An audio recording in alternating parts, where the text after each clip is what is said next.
श्री वाहिगुरु जी।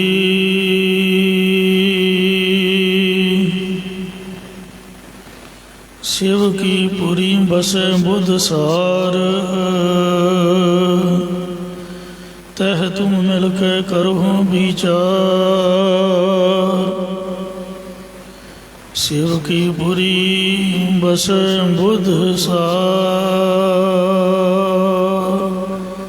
वाहिगुरु जी का खालसा, वाहिगुरु जी की फतेह।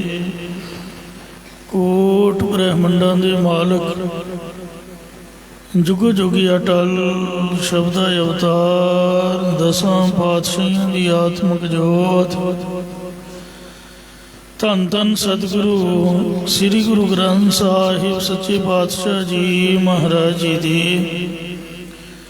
पवित्र पावन हजूरी दे विच जुड़मन बैठी गुरु रोग गुरु खालसा साध संगत जीओ। आओ बड़ी प्यार यार सत्कार दे नाल अमृत बाणी हर हर तेरी, सुन सुन होवे परमगत मेरी। जलन बुझी शीतल हुए मनुआ, सतगुर का दर्शन पाए जियो। सतगुरां दी पवित्र अमृत बाणी की कथा विचार व्याख्या सो सरवण करके लाह प्राप्त करो जी। एक बार उच्चारण करो सतनाम श्री वाहिगुरु जी। सतनाम श्री वाहिगुरु साहिब जीओ। शिव की पुरी बसै बुध सार। हे भाई कल्याण स्वरूप परमात्मा दी सत संगत रूप नगरी विच श्रेष्ठ बुद्धि वाले महात्मा जन बसै वसदे हन। तह तुम मिल के करहो विचार। हे भाई उथे उन्हां महात्मा दी संगत विच मिल करके अपने आत्मा ब्रह्म स्वरूप दी विचार कर।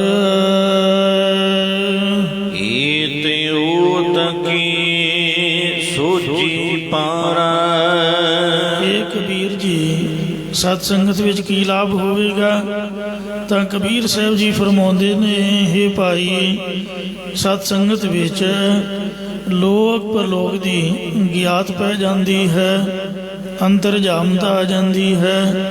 या ईत हेठां भाव जीव ਅਤੇ ਊਤ ਉਤਾਂ ਭਾਵ ਈਸ਼ਰ ਅਰਥਾਤ ਜੀਵ ਈਸ਼ਰ ਦੀ ਏਕਤਾ ਦੀ ਸੁਝ ਹੀ ਪੈ ਜਾਵੇਗੀ। ਕੌਣ ਕਰਮ ਮੇਰਾ ਕਰ ਕਰ ਮਾਰੈ। ਫਿਰ ਇਹ ਨਿਸ਼ਚਾ ਹੋ ਜਾਵੇਗਾ ਕਿ ਕਿਹੜਾ ਕਰਮ ਕਾਂਡ ਕਰਕੇ ਅਤੇ ਮੇਰ ਤੇਰ ਪਿੱਛੇ ਮਰਦਾ ਫਿਰੇ। ਭਾਵ ਇਹਨਾਂ कर्म कांडां दी लोड़ नहीं रहिंदी। इसे प्रकार कौन करम मेरा कर कर मारै। जो केड़ा नित निमित्ताद कर्म है, मेर तेर की है, करता हो के कर्तरी भाव की करना, कौन मरदा रहेगा। भाव इन्हां कर्म कांडां विच नहीं फसना पवेगा। निज पद ऊपर लगो ध्यान। भाई मेरा तां स्वै स्वरूप रो पदवी दे उत्ते ध्यान लगा होया है। राजा राम नाम मोरा ब्रह्म ज्ञान। प्रकाश रूप परमात्मा दा नाम मेरे ताई ब्रह्म ज्ञान कराउण वाला है। ਇਸ ਲਈ ਮੈਂ ਪਰਮਾਤਮਾ ਦੇ ਨਾਮ ਦਾ ਹੀ ਅਭਿਆਸ ਕਰਦਾ ਹਾਂ। ਰਹਾਉ ਵਿਸ਼ਰਾਮ ਦੇ ਕਰ ਫੁਰਮਾਨ ਕਰਦੇ ਹਨ। ਮੂਲ ਦੁਆਰੈ ਬੰਦਿਆ ਬੰਦ, ਦੁਆਰਿਆਂ ਵਾਲੇ ਸੰਸਾਰ ਵਿੱਚ ਜੰਮਣ ਮਰਨ ਦਾ ਮੁੱਢ ਮਾਇਆ ਅਵਿਦਿਆ ਵੱਲੋਂ ਮਨ ਨੂੰ ਸਮਦਮ ਸਾਧਨ ਵਿਵੇਕ ਰੂਪ ਮਨ ਪਾ ਕੇ ਬੰਨਣਾ ਕਰੇ। ਰਵਿ ਉਪਰ ਕਹਿ ਰਾਖਿਆ ਚੰਦ, ਸੂਰਜ ਦੀ ਨਿਆਈ ਤਮੋ ਗੁਣ ਦੇ ਉੱਪਰ, ਚੰਦਰਮਾ ਦੀ ਨਿਆਈ ਸਤੋ ਗੁਣ ਦੇ ਵਿੱਚ ਬਿਰਤੀ ਨੂੰ ਪਕੜ ਕੇ ਰੱਖਣਾ ਕਰੋ। ਪੱਛਮ ਦੁਆਰ ਸੂਰਜ ਤਾਪੈ, ਜਦੋਂ ਦੁਆਰਿਆਂ ਵਾਲੇ ਸਰੀਰ ਦੇ ਅਭਿਮਾਨ ਤੋਂ ਪਿਛਾਂਹ ਹਟ ਗਏ, ਤਦੋਂ ਗਿਆਨ ਰੂਪੀ ਸੂਰਜ ਤਪ ਪਵੇਗਾ, ਪ੍ਰਕਾਸ਼ ਪਵੇਗਾ। ਮੇਰ ਡੰਡ ਸਿਰ ਉਪਰ ਬੰਸੈ, ਫਿਰ ਜੋ ਲੋਕ ਦੰਡ ਪਿਤਰ ਦੰਡ ਆਦਿਕਾਂ ਤੋਂ ਮੇਰ ਸ਼੍ਰੋਮਣੀ ਪਰਮਾਤਮਾ ਹੈ, ਉਸ ਉੱਪਰ ਭਾਵ ਉਸ ਨਾਲ ਅਪੀਦ ਹੋ ਕੇ ਵਸ ਜਾਵੋਗੇ। ਪੱਛਮ ਦੁਆਰੇ ਕੀ ਸਲਿਓੜਾ, ਦੁਆਰਿਆਂ ਵਾਲੇ ਸਰੀਰ ਦੇ ਅਭਿਮਾਨ ਤੋਂ ਪਿਛਾਂਹ ਹਟ ਕੇ ਉਸ ਦੀ ਆਸਾ ਰੂਪ ਸਿਲਾ ਨੂੰ ਉਡਾਉਣਾ ਕਰੋ। ਤਿਹ ਸਲਿ ਉਪਰ ਖਿੜਕੀ ਔਰ, ਉਸ ਆਸਾ ਰੂਪ ਸਿਲਾ ਉੱਪਰ ਤ੍ਰਿਸ਼ਨਾ ਰੂਪ ਇੱਕ ਹੋਰ ਖਿੜਕੀ ਹੈ। ਖਿੜਕੀ ਉਪਰ ਦਸਵਾਂ ਦੁਆਰ, ਇਹਨਾਂ ਖਿੜਕੀਆਂ ਤੋਂ ਉਪਰਾਮ ਹੋ ਕੇ 9 ਗੋਲਕਾਂ ਦਾ ਪ੍ਰਕਾਸ਼ਕ ਦਸਵਾਂ ਜੋ ਚੇਤਨ ਹੈ। ਕਹਿ ਕਬੀਰਾ ਤਾ ਕਾ ਅੰਤ ਨ ਪਾਰ, ਭਗਤ ਕਬੀਰ ਸਾਹਿਬ ਜੀ ਕਥਨ ਕਰਦੇ ਨੇ ਕਿ ਤਿਸ ਚੇਤਨ ਪ੍ਰਭੂ ਦਾ ਪਾਰ ਉਰਾਰ ਕਰਕੇ ਕੋਈ ਅੰਤ ਨਹੀਂ ਪਾ ਸਕਦਾ। ਇਹ ਦੂਸਰਾ ਅਰਥ ਆਪ ਜੀ ਨੇ ਸਰਵਣ ਕੀਤਾ ਹੈ।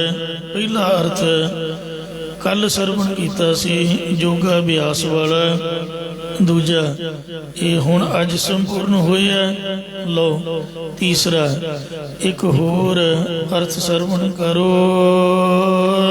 ਸੇਵਕੀ ਪੂਰੀ ਬਸੈ ਬੁੱਧ ਸਾਰ, ਇਹ ਭਾਈ ਕਲਿਆਣ ਸਰੂਪ ਪ੍ਰਭੂ ਦੀ ਤੁਰਿਆ ਪਦ ਰੂਪ ਨਗਰੀ ਵਿੱਚ ਸ੍ਰੇਸ਼ਟ ਆਤਮ ਸ਼ੈਣੀ ਬੁੱਧ ਵਾਲੇ ਤਤ ਬੇਤੇ ਵਸਣਾ ਕਰਦੇ ਹਨ। ਤਹ ਤੁਮ ਮਿਲ ਕੈ ਕਰਹੁ ਵਿਚਾਰ, ਇਹ ਭਾਈ ਉੱਥੇ ਉਹਨਾਂ ਦੀ ਸੰਗਤ ਵਿੱਚ ਮਿਲ ਕੇ ਤੁਸੀਂ ਸਤ ਅਸਤ ਦਾ ਵਿਚਾਰ ਨਿਰਣਾ ਕਰੋ। ਈਤ ਯੋਤ ਕੀ ਸੋਚੀ ਪਾਰੈ, ਫਿਰ ਜੋ ਇੱਥੇ ਭਾਵ ਹੇਠਾਂ ਨੂੰ ਜਾ ਰਿਹਾ ਹੈ ਅਲਪਗ ਜੀ ਅਤੇ ਊਤ ਉੱਪਰ ਵੱਲ ਈਸ਼ਰ ਹੈ, ਭਾਵ ਜੀਵ ਈਸ਼ ਦੀ ਏਕਤਾ ਦੀ ਸੋਝੀ ਪੈ ਜਾਵੇਗੀ। ਕੌਣ ਕਰਮ ਮੇਰਾ ਕਰ ਕਰ ਮਾਰੈ, ਐਵੇਂ ਕਰਮ ਕਾਂਡਾਂ ਨੂੰ ਕਰਕੇ ਮੇਰ ਤੀਰ ਵਾਲੀ ਸੁਭਾਅ ਨੂੰ ਧਾਰਨ ਕਰਕੇ ਜਿਹੜਾ ਮਰਦਾ ਫਿਰੇ, ਭਾਵ ਜੀਵ ਈਸ਼ ਦੀ ਏਕਤਾ ਕਰਕੇ ਕਿਸੇ ਕਰਮ ਕਾਂਡ ਦੀ ਲੋੜ ਨਹੀਂ ਰਹਿੰਦੀ ਅਤੇ ਨਾ ਹੀ ਮੇਰ ਤੀਰ ਰਹਿੰਦੀ ਹੈ। ਨਿਜ ਪਦ ਉਪਰ ਲਾਗੋ ਧਿਆਨ, ਜਾਗਰਤ ਸੁਪਨ ਸੁਖੋਪ ਤੋਂ ਉੱਪਰ ਜੋ ਨਿਜ ਆਪਣਾ ਤੁਰਿਆ ਪਦ ਹੈ, ਉਸ ਵਿੱਚ ਮੇਰੇ ਚਿੱਤ ਦਾ ਧਿਆਨ ਜੁੜ ਗਿਆ ਹੈ। ਰਾਜਾ ਰਾਮ ਨਾਮ ਮੋਰਾ ਬ੍ਰਹਮ ਗਿਆਨ, ਪ੍ਰਕਾਸ਼ ਰੂਪ ਪਰਮਾਤਮਾ ਦਾ ਨਾਮ ਹੀ ਮੇਰੇ ਤਾਈਂ ਬ੍ਰਹਮ ਦਾ ਗਿਆਨ ਦੇਣ ਵਾਲਾ ਹੈ। ਰਹਾਉ ਕਰਦੇ ਨੇ। ਮੂਲ ਦੁਆਰਾ ਬੰਦਿਆ ਬੰਧ, ਮੂਲ ਜੋ ਅਗਿਆਨ ਹੈ ਉਸ ਵੱਲੋਂ ਆਪਣੇ ਅੰਤःਕਰਨ ਦੁਆਰੇ ਨੂੰ ਸਮਦਮ ਸਾਧਨਾ ਦਾ ਬੰਨ ਪਾ ਕੇ ਬੰਨਣਾ ਕੀਤਾ ਹੈ। ਰਾਵੀ ਉਪਰ ਕਹਿ ਰਾਖਿਆ ਚੰਦ, ਸੂਰਜ ਦੀ ਨਿਆਈ ਤਪਾਉਣ ਵਾਲੇ ਅਗਿਆਨ ਦੀ ਨਿਵਰਤੀ ਕਰਕੇ ਚੰਦਰਮਾ ਦੀ ਨਿਆਈ ਸ਼ਾਂਤ ਸਰੂਪ ਬ੍ਰਹਮ ਦੇ ਧਿਆਨ ਵਿੱਚ ਚਿੱਤ ਨੂੰ ਪਕੜ ਕੇ ਰੱਖਣਾ ਕੀਤਾ ਹੈ। ਪਛਮ ਦੁਆਰਾ ਸੂਰਜ ਤਾਪੈ, ਜਦੋਂ ਸੰਸਾਰ ਦੁਆਰੇ ਵੱਲੋਂ ਬਿਰਤੀ ਪਛਾਣ ਹਟ ਗਈ ਤਦੋਂ ਅਪਰੋਖ ਗਿਆਨ ਰੂਪ ਸੂਰਜ ਦਾ ਪ੍ਰਕਾਸ਼ ਹੋ ਜਾਵੇਗਾ। ਮੇਰ ਡੰਡ ਸਿਰ ਉਪਰ ਬਸੈ, ਸਭ ਸਰੀਰਾਂ ਦਾ ਸ਼੍ਰੋਮਣੀ ਜੋ ਉਤਕ੍ਰਿਸ਼ਟ ਪਰਮਾਤਮਾ ਹੈ, ਜੀਵ ਦਾ ਚਿੱਤ ਉਸ ਵਿੱਚ ਜਾ ਕੇ ਵਸ ਜਾਵੇਗਾ। ਪਛਮ ਦੁਆਰੇ ਕੀ ਸਲਯੋੜ, ਇਹ ਜੋ ਪਿੱਛੇ ਮਾਇਆ ਦਾ ਦੁਆਰਾ ਸੰਸਾਰ ਹੈ, ਇਸ ਵਿੱਚ ਸਥੂਲ ਵਾਸ਼ਨਾ ਰੂਪ ਸਿਲਾ ਨੂੰ ਅਡਾਉਣਾ ਕਰੇ। ਤਿਹ ਸਲੇ ਉਪਰ ਖਿੜਕੀਆਂ, ਉਸ ਸਥੂਲ ਵਾਸ਼ਨਾ ਰੂਪ ਸਿਲਾ ਦੇ ਉੱਤੇ ਸੂਖਮ ਵਾਸ਼ਨਾ ਰੂਪ ਇੱਕ ਹੋਰ ਖਿੜਕੀ ਹੈ। ਖਿੜਕੀ ਉਪਰ ਦਸਵਾਂ ਦਵਾਰ, ਜਦੋਂ ਸੂਖਮ ਵਾਸ਼ਨਾ ਰੂਪ ਖਿੜਕੀ ਦਾ ਤਿਆਗ ਕਰਕੇ ਇਸ ਤੋਂ ਉੱਪਰ ਉੱਠ ਗਏ ਤਦੋਂ ਦੁਆਰੀਆਂ ਵਾਲੇ ਸੰਸਾਰ ਦਾ ਜੋ ਦਸਵਾਂ ਚੇਤਨ ਪ੍ਰਕਾਸ਼ਕ ਹੈ ਉਸ ਦਾ ਗਿਆਨ ਪ੍ਰਾਪਤ ਹੋ ਜਾਵੇਗਾ। ਕਹਿ ਕਬੀਰ ਨਾ ਕਾ ਅੰਤ ਨਾ ਪਾਰ, ਭਗਤ ਕਬੀਰ ਸਾਹਿਬ ਜੀ ਕਥਨ ਕਰਦੇ ਨੇ ਕਿ ਉਸ ਚੇਤਨ ਸਰੂਪ ਦਾ ਪਾਰ ਉਰਾਰ ਲੋਕ ਪਰਲੋਕ ਕਰਕੇ ਅੰਤ ਨਹੀਂ ਪਾਇਆ ਜਾ ਸਕਦਾ। ਸੋ ਮੁੱਲਾ ਜੋ ਮਨ ਸਿਉ ਲਾਰੈ, ਭਗਤ ਕਬੀਰ ਸਾਹਿਬ ਜੀ ਦੇ ਪਾਸ ਇੱਕ ਹੋਰ ਜੋਗੀ, ਇੱਕ ਮੁੱਲਾ ਤੇ ਇੱਕ ਕਾਜੀ ਆਦਿਕ ਆਏ ਹਨ। ਉਹਨਾਂ ਨੂੰ ਉਪਦੇਸ਼ ਦਿੰਦੇ ਹੋਏ ਇਹ ਪਾਵਨ ਅਗਲਾ ਸ਼ਬਦ ਉਚਾਰਨ ਕਰਦੇ ਨੇ ਕਿ ਇਹ ਭਾਈ, ਸਾਡੇ ਅਨੁਸਾਰ ਜੋ ਸਾਡਾ ਗੁਰਮਤਿ ਦਾ ਆਸ਼ਾ ਹੈ ਉਹਦੇ ਅਨੁਸਾਰ ਉਹੀ ਮੁਲਾਣਾ ਹੋ ਸਕਦਾ ਹੈ ਜਿਹੜਾ ਆਪਣੇ ਮਨ ਦੇ ਸੰਕਲਪਾਂ ਵਿਕਲਪਾਂ ਦੇ ਨਾਲ ਲੜਦਾ ਹੈ। ਭਾਵ ਮਨ ਸਿਉ ਜੂਝ ਮਰੈ ਪ੍ਰਭ ਪਾਏ, ਮਨ ਦੇ ਮੰਦੇ ਸੁਭਾਅ ਨੂੰ ਮੇਟਣਾ ਕਰੇ ਤਾਂ ਹੀ ਪ੍ਰਭੂ ਨੂੰ ਪਾ ਸਕਦਾ ਹੈ। ਮਨ ਕਹਿੰਦਾ ਕਿ ਬੁਰੇ ਕਰਮ ਕਰ, ਇਹਦੇ ਨਾਲ ਜੂਝੇ ਕਿ ਤੂੰ ਮੈਨੂੰ ਮਾਰ ਪਾਉਣੀ ਹੈ, ਇਹ ਤੂੰ ਕਿਉਂ ਮੈਨੂੰ ਬੁਰੇ ਪਾਸੇ ਲਾ ਰਿਹਾ, ਇਹਨੂੰ ਮੋੜ ਕੇ ਚੰਗੇ ਪਾਸੇ ਲਾਵੇ ਅਤੇ ਗੁਰ ਉਪਦੇਸ਼ ਕਾਲ ਸਿਉ ਜੁਰੈ, ਗੁਰਾਂ ਦੇ ਉਪਦੇਸ਼ ਦੁਆਰਾ ਮੌਤ ਦੇ ਨਾਲ ਜੁਟਣਾ ਕਰੇ, ਮੁਕਾਬਲਾ ਕਰਦਾ ਹੈ। ਭਾਵ ਮੌਤ ਦਾ ਭੈ ਵੀ ਦੂਰ ਕਰਦਾ ਹੈ।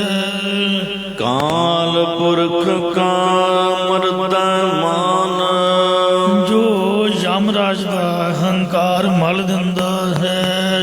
ਭਾਵ ਯਮਰਾਜ ਦਾ ਆਪਣੇ ਉੱਪਰ ਜ਼ੋਰ ਨਹੀਂ ਪੈਣ ਦਿੰਦਾ। ਤਿਸ ਮੁੱਲਾ ਕੋ ਸਦਾ ਸਲਾਮ, ਤਿਸ ਮੁਲਾਣੀ ਨੂੰ ਅਸੀਂ ਹਮੇਸ਼ਾ ਹੀ ਨਮਸਕਾਰ ਕਰਦੇ ਹਾਂ ਜਾਂ ਉਸ ਨੂੰ ਹੀ ਸਦਾ ਸਲਾਮਤ ਸਥਿਤ ਹੋਇਆ ਸਮਝਦੇ ਹਾਂ। ਹੈ ਹਜੂਰ ਕਦ ਦੂਰ ਬਤਾਵਹੁ, हे ਭਾਈ, ਉਹ ਖੁਦਾ ਸਭ ਦੇ ਨੇੜੇ ਤੋਂ ਨੇੜੇ ਹੈ, ਫਿਰ ਤੁਸੀਂ ਉਸ ਨੂੰ ਸਦਮੇ ਆਕਾਸ਼ ਵਿੱਚ ਵਸਦਾ ਹੋਇਆ ਕਹਿ ਕੇ ਦੂਰ ਹੈ ਕਿਸ ਵਾਸਤੇ ਦੱਸਦੇ ਹੋ। ਤੁੰਦਰ ਪਾਤਹੁ ਸੁੰਦਰ ਪਾਵਹੁ, ਰੌਲਾ ਝਗੜਾ ਪਾਉਣ ਵਾਲੇ ਮਨ ਨੂੰ ਬੰਨ੍ਹਣਾ ਕਰੋ, ਤਦੋਂ ਤੁਸੀਂ ਸਤਿਚਿਤ ਆਨੰਦ ਸਰੂਪ ਸੁੰਦਰ ਪਰਮਾਤਮਾ ਨੂੰ ਪਾ ਲਵੋਗੇ। ਰਹਾਉ ਵਿਸ਼ਰਾਮ ਦੇ ਕਰ ਫਰਮਾਨ ਕਰਦੇ ਨੇ, ਕਾਜੀ ਸੋਚੋ ਕਾਇਆ ਵਿਚਾਰੈ। ਇਹ ਭਾਈ ਸਾਡੇ ਮਤ ਅਨੁਸਾਰ ਉਹੀ ਅਸਲ ਕਾਜੀ, ਕਾਜ਼ਾ, ਫੈਸਲਾ ਕਰਨ ਵਾਲਾ, ਜੱਜ, ਜੱਜਮੈਂਟ ਵਾਲਾ ਹੈ, ਜੋ ਕਾਇਆ ਵਿਚਾਰੈ, ਆਪਣੀ ਅਖੰਡ ਚੇਤਨ ਦੇਹ ਦੀ ਵਿਚਾਰ ਕਰਦਾ ਹੈ। ਸਾਨੂੰ ਆਪਣੇ ਬਾਰੇ ਤਾਂ ਪਤਾ ਨਹੀਂ ਕਿ ਸਾਡਾ ਮਨ ਬੁਰੇ ਪਾਸੇ ਜਾ ਰਿਹਾ, ਦੂਜਿਆਂ ਦੀ ਆਪਾਂ ਜੱਜਮੈਂਟ ਲਾਉਂਦੇ ਆ ਕਿ ਫਲਾਣਾ ਕਿਵੇਂ ਹੈ, ਉਹਨੇ ਆਹ ਕੰਮ ਕਿਉਂ ਕੀਤਾ, ਇਸ ਤਰ੍ਹਾਂ। ਸੋ ਉਹੀ ਜੱਜਮੈਂਟ ਵਾਲਾ ਕਿਹਾ ਜਾ ਸਕਦਾ। ਪਹਿਲਾਂ ਆਪਦੀ ਜੱਜਮੈਂਟ ਤਾਂ ਕਰੇ ਕਿ ਕਾਹਦੇ ਲਈ ਮਨੁੱਖਾ ਜਨਮ ਮਿਲਿਆ, ਅਸੀਂ ਕਿਸ ਪਾਸੇ ਨੂੰ ਜਾ ਰਹੇ ਹਾਂ, ਸਾਡੀ ਇੰਨੀ ਉਮਰ ਹੋ ਗਈ ਹੈ ਕਿ ਸਾਡੇ 'ਚ ਕੋਈ ਸੁਧਾਰ ਆਇਆ ਕਿ ਨਹੀਂ ਆਇਆ। ਆਪਦੀ ਜੱਜਮੈਂਟ ਤਾਂ ਲਾਈ ਨਹੀਂ ਹੈ, ਦੂਜਿਆਂ ਦੀ ਜੱਜਮੈਂਟ 'ਚ ਸਮਾਂ ਖਰਾਬ ਕਰ ਰਹੇ ਹਾਂ। ਕਾਇਆ ਕੀ ਅਗੁਣ ਬ੍ਰਹਮ ਪਰ ਜਾਰੈ। ਜਿਹੜਾ ਮੁੱਲਾ ਹੁੰਦਾ ਹੈ ਉਹ ਬਾਂਗ ਦਿੰਦਾ ਹੈ ਮਸੀਤ ਵਿੱਚ, ਜਿਸ ਤਰ੍ਹਾਂ ਸਾਡੇ ਗੁਰਦੁਆਰੇ ਦੇ ਗ੍ਰੰਥੀ ਹੁੰਦੇ ਨੇ, ਸਪੀਕਰ 'ਚ ਬੋਲਣ ਵਾਲੇ। ਜਿਹੜਾ ਕਾਜੀ ਹੁੰਦਾ ਹੈ ਉਹ ਫੈਸਲੇ ਸੁਣਾਉਣ ਵਾਲਾ ਜੱਜ ਪਿਛਲੇ ਸਮਿਆਂ ਵਿੱਚ ਹੁੰਦਾ ਸੀਗਾ। ਇਉਂ ਇਹ ਸਰੀਰ ਦੀ ਹੰਗਤਾ ਨੂੰ ਬ੍ਰਹਮ ਅਭਿਆਸ ਰੂਪ ਅੱਗ ਬਾਲ ਕੇ ਵਿਸ਼ੇਸ਼ ਕਰਕੇ ਜਾਰੈ ਸਾੜਨਾ ਕਰਦਾ, ਉਹੀ ਕਾਜੀ ਹੈ ਜਿਹਨੇ ਆਪਦਾ ਹੰਕਾਰ ਨਹੀਂ ਤਿਆਗਿਆ, ਤੇ ਉਹਦਾ ਕਾਜੀ ਪੁਣਾ ਸਫਲ ਨਹੀਂ ਹੈ। ਸੁਪਨ ਪਿੰਡ ਨਾ ਦੇ ਝਰਨਾ। ਕਾਜੀ ਐਸਾ ਜਤੀ ਹੋਵੇ ਕਿ ਸੁਪਨੇ ਵਿੱਚ ਵੀ ਆਪਣੀ ਬੀਰਜ ਨੂੰ, ਬ੍ਰਹਮਚਰਜ ਨੂੰ ਝੜਨ ਨਾ ਦੇਵੇ, ਡਿੱਗਣ ਨਾ ਦੇਵੇ, ਜਾਂ ਸੰਸਾਰ ਰੂਪ ਸੁਪਨੇ ਵਿੱਚ ਮਨ ਦੇ ਸੰਕਲਪ ਨੂੰ ਡਿੱਗਣ ਨਾ ਦੇਵੇ। ਇੱਕ ਵਾਰ ਗੁਰਦੁਆਰਾ ਨਾਭਾ ਸਾਹਿਬ ਜੋ ਨਵੇਂ ਪਾਤਸ਼ਾਹ ਜੀ ਦੀ ਪਵਿੱਤਰ ਯਾਦ ਵਿੱਚ ਆਪ ਜੀ ਦੇ ਨਜ਼ਦੀਕ ਜੀਰਕਪੁਰ, ਇੱਥੇ 10 ਕਿਲੋਮੀਟਰ ਦੂਰੀ ਤੇ ਸ਼ਸ਼ੋਭਤ ਹੈ, ਦਰਗਾਹੀ ਸ਼ਾਹ ਫਕੀਰ ਦੀ ਉੱਥੇ ਸਮਾਧ ਹੈ, ਜਿੱਥੇ ਭਾਈ ਜੈਤਾ ਜੀ ਨੇ ਸਤਿਗੁਰੂ ਨਾਵੇਂ ਪਾਤਸ਼ਾਹ ਦਾ ਪਾਵਨ ਸੀਸ ਦਰਗਾਹੀ ਸ਼ਾਹ ਫਕੀਰ ਦੇ ਪਾਸ ਰੱਖ ਕੇ ਅੰਮ੍ਰਿਤ ਵੇਲੇ ਕਿਰਿਆਕਰਮ ਸੋਧਿਆ, ਇਸ਼ਨਾਨ ਪਾਣ ਆਦਿ ਕੀਤਾ ਸੀਗਾ। ਇੱਥੇ ਜਥਾ ਬਿਰਾਜਮਾਨ ਸੀ। ਮਹਾਂਪੁਰਖ ਸੰਤ ਗਿਆਨੀ ਕਰਤਾਰ ਸਿੰਘ ਜੀ ਖਾਲਸਾ ਭਿੰਡਰਾਂ ਵਾਲਿਆਂ ਦੇ ਕੰਨ ਲਾਲ ਸੁਰਖ ਦੇ ਸੁੱਜੇ ਹੋਏ। ਬਜ਼ੁਰਗ ਮਾਤਾ ਜੋ ਜਥੇ ਦੀ ਸੇਵਾ ਕਰਦੀ, ਮੈਨੂੰ ਨਾਮ ਵਿਸਰ ਗਿਆ, ਕਹਿਣ ਲੱਗੀ, ਸੰਤ ਜੀ ਇਹ ਕੰਨ ਕਿਉਂ ਆਪਦੇ ਸੁੱਜੇ ਹੋਏ ਨੇ, ਜਿਸ ਤਰ੍ਹਾਂ ਪੁੱਟੇ ਹੋਣ, ਵਿੱਚੋਂ ਖੂਨ ਦੀ ਤਰ੍ਹਾਂ, ਤੇ ਇਹ ਲਾਲ ਹੋਏ ਨੇ, ਕੁਝ ਸਿਮ ਰਿਹਾ ਹੈ ਪਾਣੀ ਆਦਿ। ਕਹਿੰਦੇ ਮਾਤਾ ਇਹ ਮੈਂ ਇਹਨਾਂ ਨੂੰ ਸਜ਼ਾ ਦਿੱਤੀ ਹੈ ਆਪ ਦੇ ਸਰੀਰ ਨੂੰ, ਕਿ ਮਾਤਾ ਸੁਪਨੇ ਵਿੱਚ ਜਿਹੜਾ ਮੇਰਾ ਮਨ ਹੈ ਉਹ ਢਿੱਲਾ ਕਿਉਂ ਹੋ ਗਿਆ, ਇਹਦੇ ਵਿਚਾਰ ਦੂਸਰੇ ਪਾਸੇ ਕਿਉਂ ਚਲੇ ਗਏ, ਇਸ ਲਈ ਮੈਂ ਆਪਦੀ ਕੰਨ ਆਪ ਪੁੱਟੇ ਨੇ, ਸਜ਼ਾ ਦਿੱਤੀ ਹੈ ਸਰੀਰ ਨੂੰ। ਤੋ ਇਉਂ ਮਹਾਂਪੁਰਖ ਉਹ ਮਨ ਦੇ ਉੱਪਰ ਸੁੱਤੇ ਪਿਆਵੀਂ ਪਹਿਰਾ ਰੱਖਦੇ ਹਨ। ਤੇ ਇਸ ਕਾਜੀ ਨੂੰ ਮਹਾਰਾਜ ਕਹਿੰਦੇ ਨੇ ਵੀ ਜਿਹੜਾ ਸੁਪਨੇ ਵਿੱਚ ਵੀ ਆਪਦਾ ਮਨ ਢਿੱਲਾ ਨਹੀਂ ਪੈਣ ਦਿੰਦਾ, ਤਿਸ ਕਾਜੀ ਕਉ ਜਰਾ ਨ ਮਰਨਾ। ਉਹ ਕਾਜੀ ਕਦੀ ਬੁੱਢਾ ਨਹੀਂ ਹੁੰਦਾ, ਕਿਉਂਕਿ ਬੁਢੇਪੇ ਦਾ ਕਾਰਨ ਇੱਕੋ ਇੱਕ ਬਿਮਾਰੀ ਹੈ ਕਿ ਅਸੀਂ ਆਪਦੇ ਸਰੀਰ ਨੂੰ ਸਾਵਧਾਨ ਨਹੀਂ ਰੱਖਦੇ। ਕਾਮ ਕ੍ਰੋਧ ਕਾਇਆ ਕੋਲ ਗੱਲ ਹੈ, ਜਿਉ ਕੰਚਨ ਸੁਹਾਗਾ ਟਲ। ਸਾਰੀ ਉਮਰ ਬੰਦਾ ਵੱਡਾ ਨਹੀਂ ਹੁੰਦਾ ਜੇ ਆਪਦੇ ਮਨ ਨੂੰ ਸਾਵਧਾਨ ਰੱਖੇ। ਇੱਕੋ ਹੀ ਬਿਮਾਰੀ, ਇੱਕ ਕਾਮ, ਇੱਕ ਕ੍ਰੋਧ, ਇਹ ਵਿਕਾਰਾਂ ਦੀ ਜੋ ਸਰੀਰ ਨੂੰ ਇਸ ਤਰ੍ਹਾਂ ਗਾਲ ਸੁੱਟਦੀ ਹੈ, ਜਿਵੇਂ ਕਿ ਸੋਨੇ ਨੂੰ ਸੁਹਾਗਾ ਪਾ ਕੇ ਤੇ ਗਾਲ ਲਈਦਾ ਹੈ, ਇਉਂ ਸਰੀਰ ਖਤਮ ਹੋ ਜਾਂਦਾ। ਜਿਹੜਾ ਕਾਜੀ ਆਪਦੇ ਮਨ ਦੇ ਸੰਕਲਪ ਨੂੰ ਸੁਪਨੇ 'ਚ ਵੀ ਡਿੱਗਣ ਤੋਂ ਰੋਕ ਲੈਂਦਾ ਹੈ, ਸਾਵਧਾਨ ਰਹਿੰਦਾ ਹੈ, ਸਾਵਧਾਨ ਇਕਾਗਰ ਚੀਤ, ਉਸ ਕਾਜੀ ਨੂੰ ਨਾ ਹੀ ਬੁਢੇਪਾ ਆਵੇਗਾ, ਨਾ ਹੀ ਮੌਤ ਆਵੇਗੀ, ਮਰਦਾ ਵੀ ਨਹੀਂ, ਉਹ ਜੰਮਣ ਮਰਨ ਤੋਂ ਰਹਿਤ ਹੋ ਜਾਵੇਗਾ। ਜਾਂ ਜੜਤਾ ਬਿਰਤੀ ਰੋਗ ਜਾਂ ਹੰਕਾਰ ਰੋਗ ਬੁਢੇਪਾ ਨਹੀਂ ਆਵੇਗਾ ਅਤੇ ਮੌਤ ਦਾ ਸਹਿਮ ਵੀ ਨਹੀਂ ਰਹੇਗਾ। ਮਹਾਂਪੁਰਖਾਂ ਦਾ ਮਤ ਹੈ ਕਿ ਮਨ ਸਾਡੇ ਵੱਸ ਵਿੱਚ ਨਹੀਂ ਹੈ, ਵੱਸ ਵਿੱਚ ਹੈ ਤਾਂ ਗੁਰੂ ਸਾਹਿਬ ਦੀ ਕਿਰਪਾ ਨਾਲ ਹੋ ਸਕਦਾ ਹੈ। ਕਹਿੰਦੇ ਮਨ ਬਸ ਆਵੇ ਨਾਨਕਾ, ਜੇ ਪੂਰਨ ਕਿਰਪਾ ਹੋਏ। ਕਿਰਪਾ ਹੋਣੀ ਹੈ ਗੁਰਬਾਣੀ ਪੜ੍ਹਨ ਦੇ ਨਾਲ। ਨਾਨਕ ਸਰ ਸਾਹਿਬ ਵਾਲੇ ਮਹਾਂਪੁਰਖ ਸ੍ਰੀ ਸੁਖਮਨੀ ਸਾਹਿਬ ਤੇ ਬੜਾ ਜ਼ੋਰ ਦਿੰਦੇ ਨੇ। 101 ਜਾਂ 151 ਪਾਠ ਸੁਖਮਨੀ ਸਾਹਿਬ ਦੇ ਜਿਸ ਬੰਦੇ ਨੇ ਕੀਤੇ ਹੋਣ, ਮਨ ਦੀ ਕੀ ਮਜਾਲ ਹੈ ਵੀ ਸੁੱਤੇ ਪਿਆ ਵੀ ਢਿੱਲਾ ਪੈ ਜਾਏ, ਇਹਦੇ ਸੁਖਮਨੀ ਸਾਹਿਬ ਦਾ ਪਾਠ ਹੀ ਕਰੂਗਾ ਸੁੱਤੇ ਪਿਆ। ਜਾਂ ਸ੍ਰੀ ਜਪਜੀ ਸਾਹਿਬ ਦੇ 250 ਤੋਂ ਲੈ ਕੇ 500 ਪਾਠ ਕੀਤੇ ਹੋਣ ਤਾਂ ਮਨ ਦੀ ਕੀ ਮਜਾਲ ਹੈ ਵੀ ਉਹ ਦੌੜ ਜਾਏ, ਮੁੱਠੀ ਚੋਂ ਨਿਕਲ ਜਾਏ। ਤਾਂ ਇਸ ਲਈ ਜਿਹੜਾ ਮਨ ਹੈ ਉਹ 24 ਘੰਟਿਆਂ ਦੇ ਵਿੱਚੋਂ ਜੇ ਅੱਧਾ ਘੰਟਾ ਆਪਾਂ ਗੁਟਕੇ ਸਾਹਿਬ ਤੋਂ ਦਰਸ਼ਨ ਕਰ ਲਏ ਤਾਂ ਮਨ ਉਹਦੇ ਵਾਲੇ ਪਾਸੇ ਆਏਗਾ ਕਿ ਦੂਜੇ ਪਾਸੇ ਜਾਏਗਾ, ਟਿਕੇਗਾ ਨਹੀਂ। ਅੱਧੇ ਘੰਟੇ 'ਚ ਕੀ ਉਹਨੇ ਕਰ ਲੈਣਾ। ਤੋ ਇਸ ਤਰ੍ਹਾਂ ਬਾਹਰ ਭਟਕਦਾ ਰਿਹਾ, 23.5 ਘੰਟੇ ਤਾਂ ਬਾਹਰ ਨੂੰ ਤੁਰਿਆ ਫਿਰਦਾ ਰਿਹਾ। ਅੱਧੇ ਘੰਟੇ 'ਚ 5 ਬਾਣੀਆਂ ਬੜੀਆਂ ਜਾਂਦੀਆਂ ਨੇ, ਇੰਨਾ ਕੁ ਸਾਡਾ ਨਿਤਨੇਮ ਹੈ, ਤੋਂ ਵੱਧ ਆਪਣੇ ਕੋਲ ਹੁੰਦਾ ਹੀ ਨਹੀਂ। 10 ਮਿੰਟਾਂ 'ਚ ਰਹਿ ਰਸ ਪੜ੍ਹ ਕੇ ਆਓ ਗਏ ਤੇ ਆਓ ਗਏ। ਛੋਟਾ ਜਿਹਾ ਕੀਰਤਨ ਸੋਲਾ 2 ਮਿੰਟਾਂ ਦਾ, ਇੰਨੇ ਚਿਰ 'ਚ ਕੀ ਬਣੂਗਾ। ਨਿਤਨੇਮ ਤਾਂ ਕੰਪਲਸਰੀ ਹੈ। ਤੇ ਮੈਂ ਗੱਲ ਵੇਖੀ ਹੈ ਵੀ ਨਿਤਨੇਮ ਦੇ ਵਿੱਚ ਮਨ ਤਾਂ ਟਿਕਦਾ ਹੈ ਜੇ ਥੋੜਾ ਸਮਾਂ ਬੰਦਾ ਵਾਹਿਗੁਰੂ ਵਾਹਿਗੁਰੂ ਕਰੇ, ਘੜੀ ਘੰਟਾ ਸੰਗਤ 'ਚ ਚੌਂਕੜਾ ਮਾਰੇ। ਤੋ ਇਸ ਵਾਸਤੇ ਫਿਰ ਨਿਤਨੇਮ ਦਾ ਜੇ ਭਜੋ ਭਜਾਈਏ 'ਚ ਫਿਰ ਕੁਛ ਨਹੀਂ ਪਤਾ ਲੱਗਦਾ, ਕਦੋਂ ਆਏ ਤੇ ਕਦੋਂ ਗਏ, ਸਿਰ ਦੇ ਉੱਪਰ ਦੀ ਲੰਘਦੀਆਂ ਜਾਂਦੀਆਂ ਨੇ।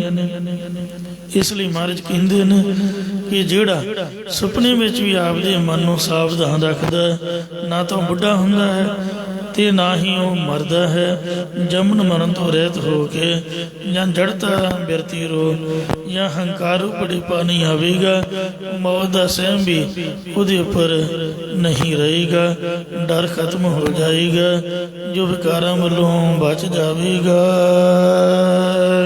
ਸੋ ਸੁਰਤਾਨ ਜੋ ਦੁਇ ਸਰ ਤਨ।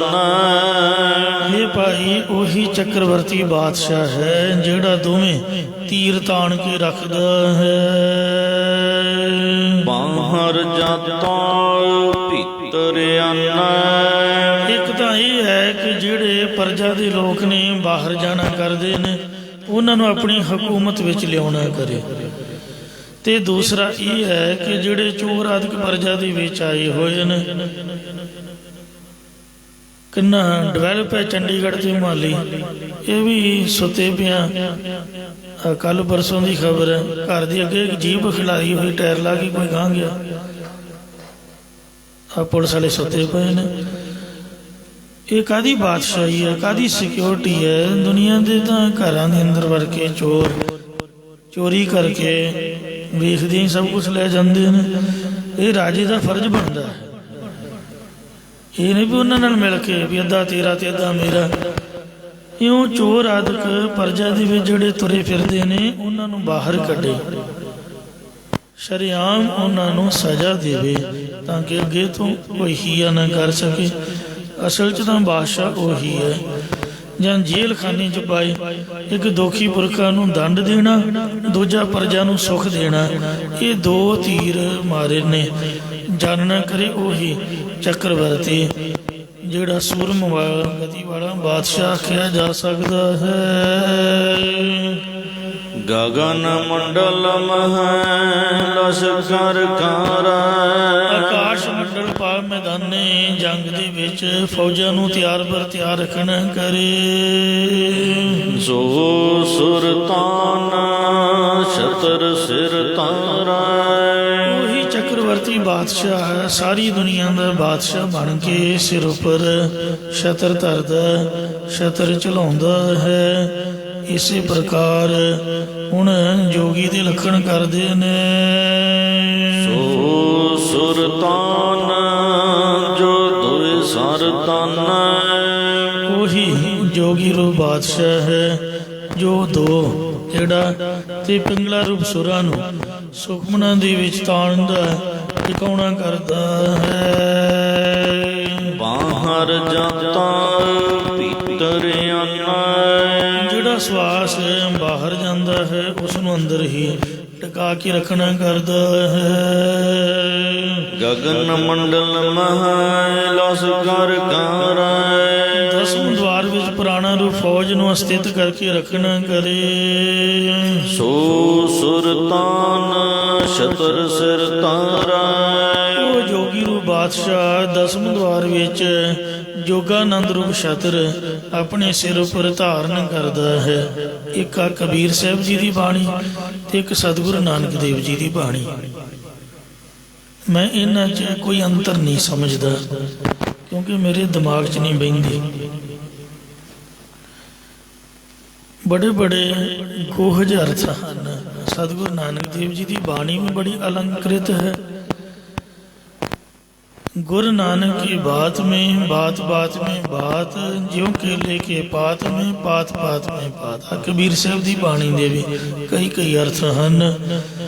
सो सब तो महंगी बाणी गुरु साहब दे विच पाठ के तौर पर भी जो जपजी साहब शुद्ध हो गया समझ लो सारी बाणी वो पढ़ सकता है।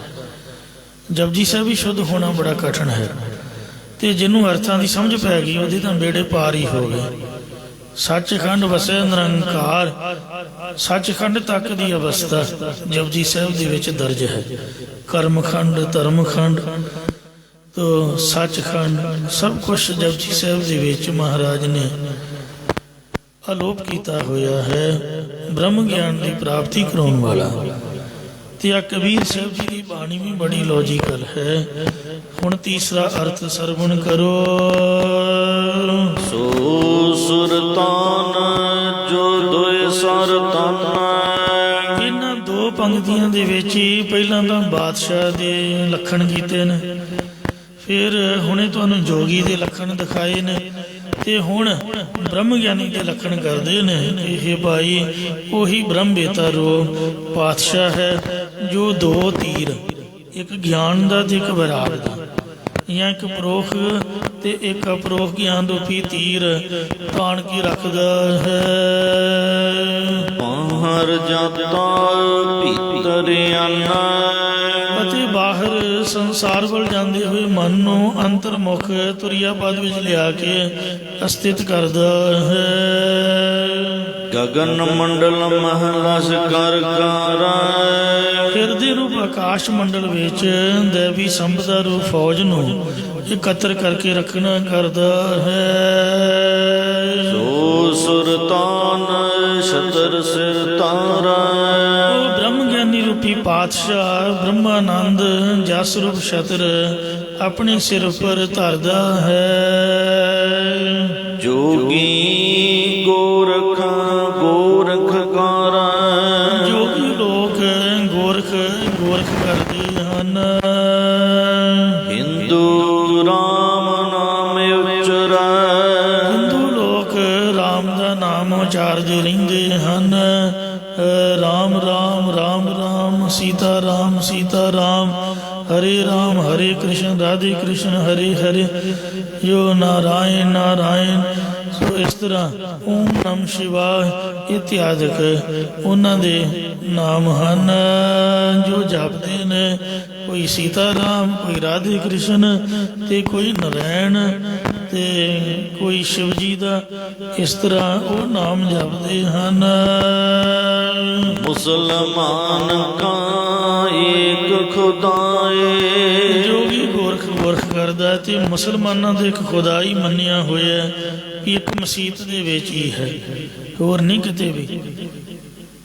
ਮਤਲਬ ਨਾ ਕੁਕੜੀ ਚ ਹੈ, ਨਾ ਬੱਕਰੀ ਚ ਹੈ, ਨਾ ਸੂਰ ਚ, ਉਹ ਵੱਡ ਵੱਡ ਖਾਈ ਜਾਂਦੇ ਨੇ। ਮਸੀਤ 'ਚ ਹੈ ਖੁਦਾ, ਇੱਟਾਂ ਰੋੜਿਆਂ ਦੇ ਵਿੱਚ, ਭਾਵੇਂ ਉੱਥੇ ਕੱਖ ਵੀ ਨਹੀਂ ਹੈ, ਬਸ ਉੱਥੇ ਖੁਦਾ ਹੈ। ਬਾਕੀ ਜੀਆਂ ਜਨਤਾ ਨੂੰ ਜੋ ਮਰਜ਼ੀ ਵੇਖੋ ਰੰਗ ਜੇਬ ਨੇ। ਛੋਟੇ ਸਾਹਿਬਜ਼ਾਦਿਆਂ ਨੂੰ ਨੀਹਾਂ 'ਚ ਚਿਣ ਕੇ ਸ਼ਹੀਦ ਕੀਤਾ, ਵੱਡਿਆਂ ਨੂੰ ਯੁੱਧ ਦੇ ਵਿੱਚ। ਗੁਰੂ ਗੋਬਿੰਦ ਸਿੰਘ ਮਹਾਰਾਜ ਦੇ ਮਗਰ ਪਿਆਰਿਆ ਜਿਹੜਾ ਜਿਉਂਦਾ ਜਾਗਦਾ ਤੁਰਿਆ ਫਿਰਦਾ ਖੁਦਾ ਸੀ, ਉਹਦੇ ਨਾਲ ਵੈਰ ਭਾਈ ਰੱਖਿਆ ਤੇ ਉਹ ਕਹਿੰਦਾ ਵੀ ਮੈਂ ਮੁੰਜ ਵੱਟ ਕੇ ਗੁਜ਼ਾਰਾ ਕਰਦਾ। ਇਹੋ ਜਿਹੇ ਮੁਸਲਮਾਨ ਸਿੰਘਾਂ ਤੇ ਜ਼ੁਲਮ ਕਰਦੇ ਰਹੇ। ਬਾਬੇ ਤਾਰੂ ਸਿੰਘ ਦਾ ਖੋਪਰਾ ਲਾਤਾ, ਭਾਈ ਮਤੀ ਦਾਸ ਨੂੰ ਆਰੇ ਨਾਲ ਚੀਰਤਾ, ਨਾਵੇਂ ਪਾਤਸ਼ਾਹ ਦਾ ਸੀਸ ਤਾੜਨਾ ਨੂੰ ਅਲੱਗ ਕਰਤਾ। ਉਹ ਕਹਿਣਾ ਵੀ ਆਪਾਂ ਖੁਦਾ ਨੂੰ ਮੰਨਦੇ ਹਾਂ ਜੀ। ਦੱਸੋ ਕਿੱਧਰ ਦੀ ਇਹ ਸਿਆਣਪ? ਜੇ ਖੁਦਾ ਹੋਵੇ ਕੰਨ ਤੇ ਮਾਰੇ ਵੀ ਮੂਰਖੋ, ਜਿਨ੍ਹਾਂ 'ਚ ਖੁਦਾ ਸੀਗਾ ਉਹਨਾਂ ਨੂੰ ਤੁਸੀਂ ਵੈਰ ਕਮਾਉਂਦੇ ਰਹੇ ਤੇ ਪੱਥਰ ਨੂੰ ਤੁਸੀਂ ਚੁੰਮੇ ਦਿੰਦੇ ਹੋ, ਜਿਹਨੂੰ ਕਹਿੰਦੇ ਨੇ ਬੋਸੇ ਦੇਣੇ। ਜੋ ਮੱਕਾ ਹੈ ਉਹ 'ਚ ਸ਼ਿਵਲਿੰਗੀ ਤਾਂ ਹੈ, ਕਾਲੇ ਰੰਗ ਦਾ ਪੱਥਰ, ਉਹਨੂੰ ਜਾ ਕੇ ਚੁੰਮਦੇ ਨੇ, ਹਜ ਕਰਦੇ ਨੇ। ਫਿਰ ਉਹ ਆਪਦੇ ਆਪ ਨੂੰ ਹਾਜੀ ਮੰਨਦੇ ਵੀ ਅਸੀਂ ਬਹੁਤ ਵੱਡੇ ਮੱਕੇ ਦੇ ਹਾਜੀ ਖੁਦਾ ਦੇ। ਸੋ ਉਹ ਇਬਾਦਤ ਕਰਨ ਵਾਲੇ ਅਸੀਂ ਬਹੁਤ ਵੱਡੇ ਭਗਤ ਹਾਂ। ਇੰਜ ਮਹਾਰਾਜ ਕਹਿੰਦੇ ਵੀ ਮੁਸਲਮਾਨ ਮੰਨਦਾ ਤਾਂ ਖੁਦਾ ਨੂੰ ਹੈ, ਇੱਕੋ ਹੀ ਖੁਦਾ ਨੂੰ, ਹੋਰ ਕਿਸੇ ਨੂੰ ਨਹੀਂ ਮੰਨਦਾ। ਪਰ ਮੰਨਦਾ ਮਸੀਹ 'ਚ, ਉਹਦੀ ਗਲਤੀ ਹੈ। ਫਰੀਦਾ ਖਾਲਕ ਖਲਕ ਮਹਿ, ਖਲਕ ਵਸੈ ਰੱਬ ਮਾਹੇ। ਮੰਦਾ ਕਿਸ ਨੂੰ ਆਖੀ ਹੈ ਜਾਂ ਤਿਸ ਬਿਨ ਕੋਈ ਨਾ ਹੈ। ਮਸੀਤ 'ਚ ਬਹਿ ਕੇ ਖੁਦਾ ਦੀ ਇਬਾਦਤ ਕਰਨ ਦਾ ਇਹੀ ਲਾਭ ਹੈ ਕਿ ਜੇ ਸਾਰਿਆਂ ਦੇ ਵਿੱਚ ਖੁਦਾ ਦੀ ਜੋਤ ਵੇਖੇ। महाराज कहते ने भी अल्लाह एक मसीत बस्त है अवर मुल्क किस केरा। हिंदू मूर्त राम निवासी दो में तत ना हीरा। अल्लाह राम जीवो तेरे नाही। भी जेड़ा बाकी दा मुल्क है वो किहदा बनाया होया जी, कल्ला मसीत ही रब तुसीं मन्निया होया। इसलिए मुसलमान दा एक खुदा मन्निया होया है। कबीर का स्वामी रहया समाए। भगत कबीर साहब जी कथन करते ने पर साडे जनां दा जिहड़ा स्वामी मालक है वो तां इकल्ले मंदिर च नहीं, मसीत च नहीं। फिर जे कोई पूछे भी गुरुद्वारे है जिथे तुसीं बैठे हुए हो,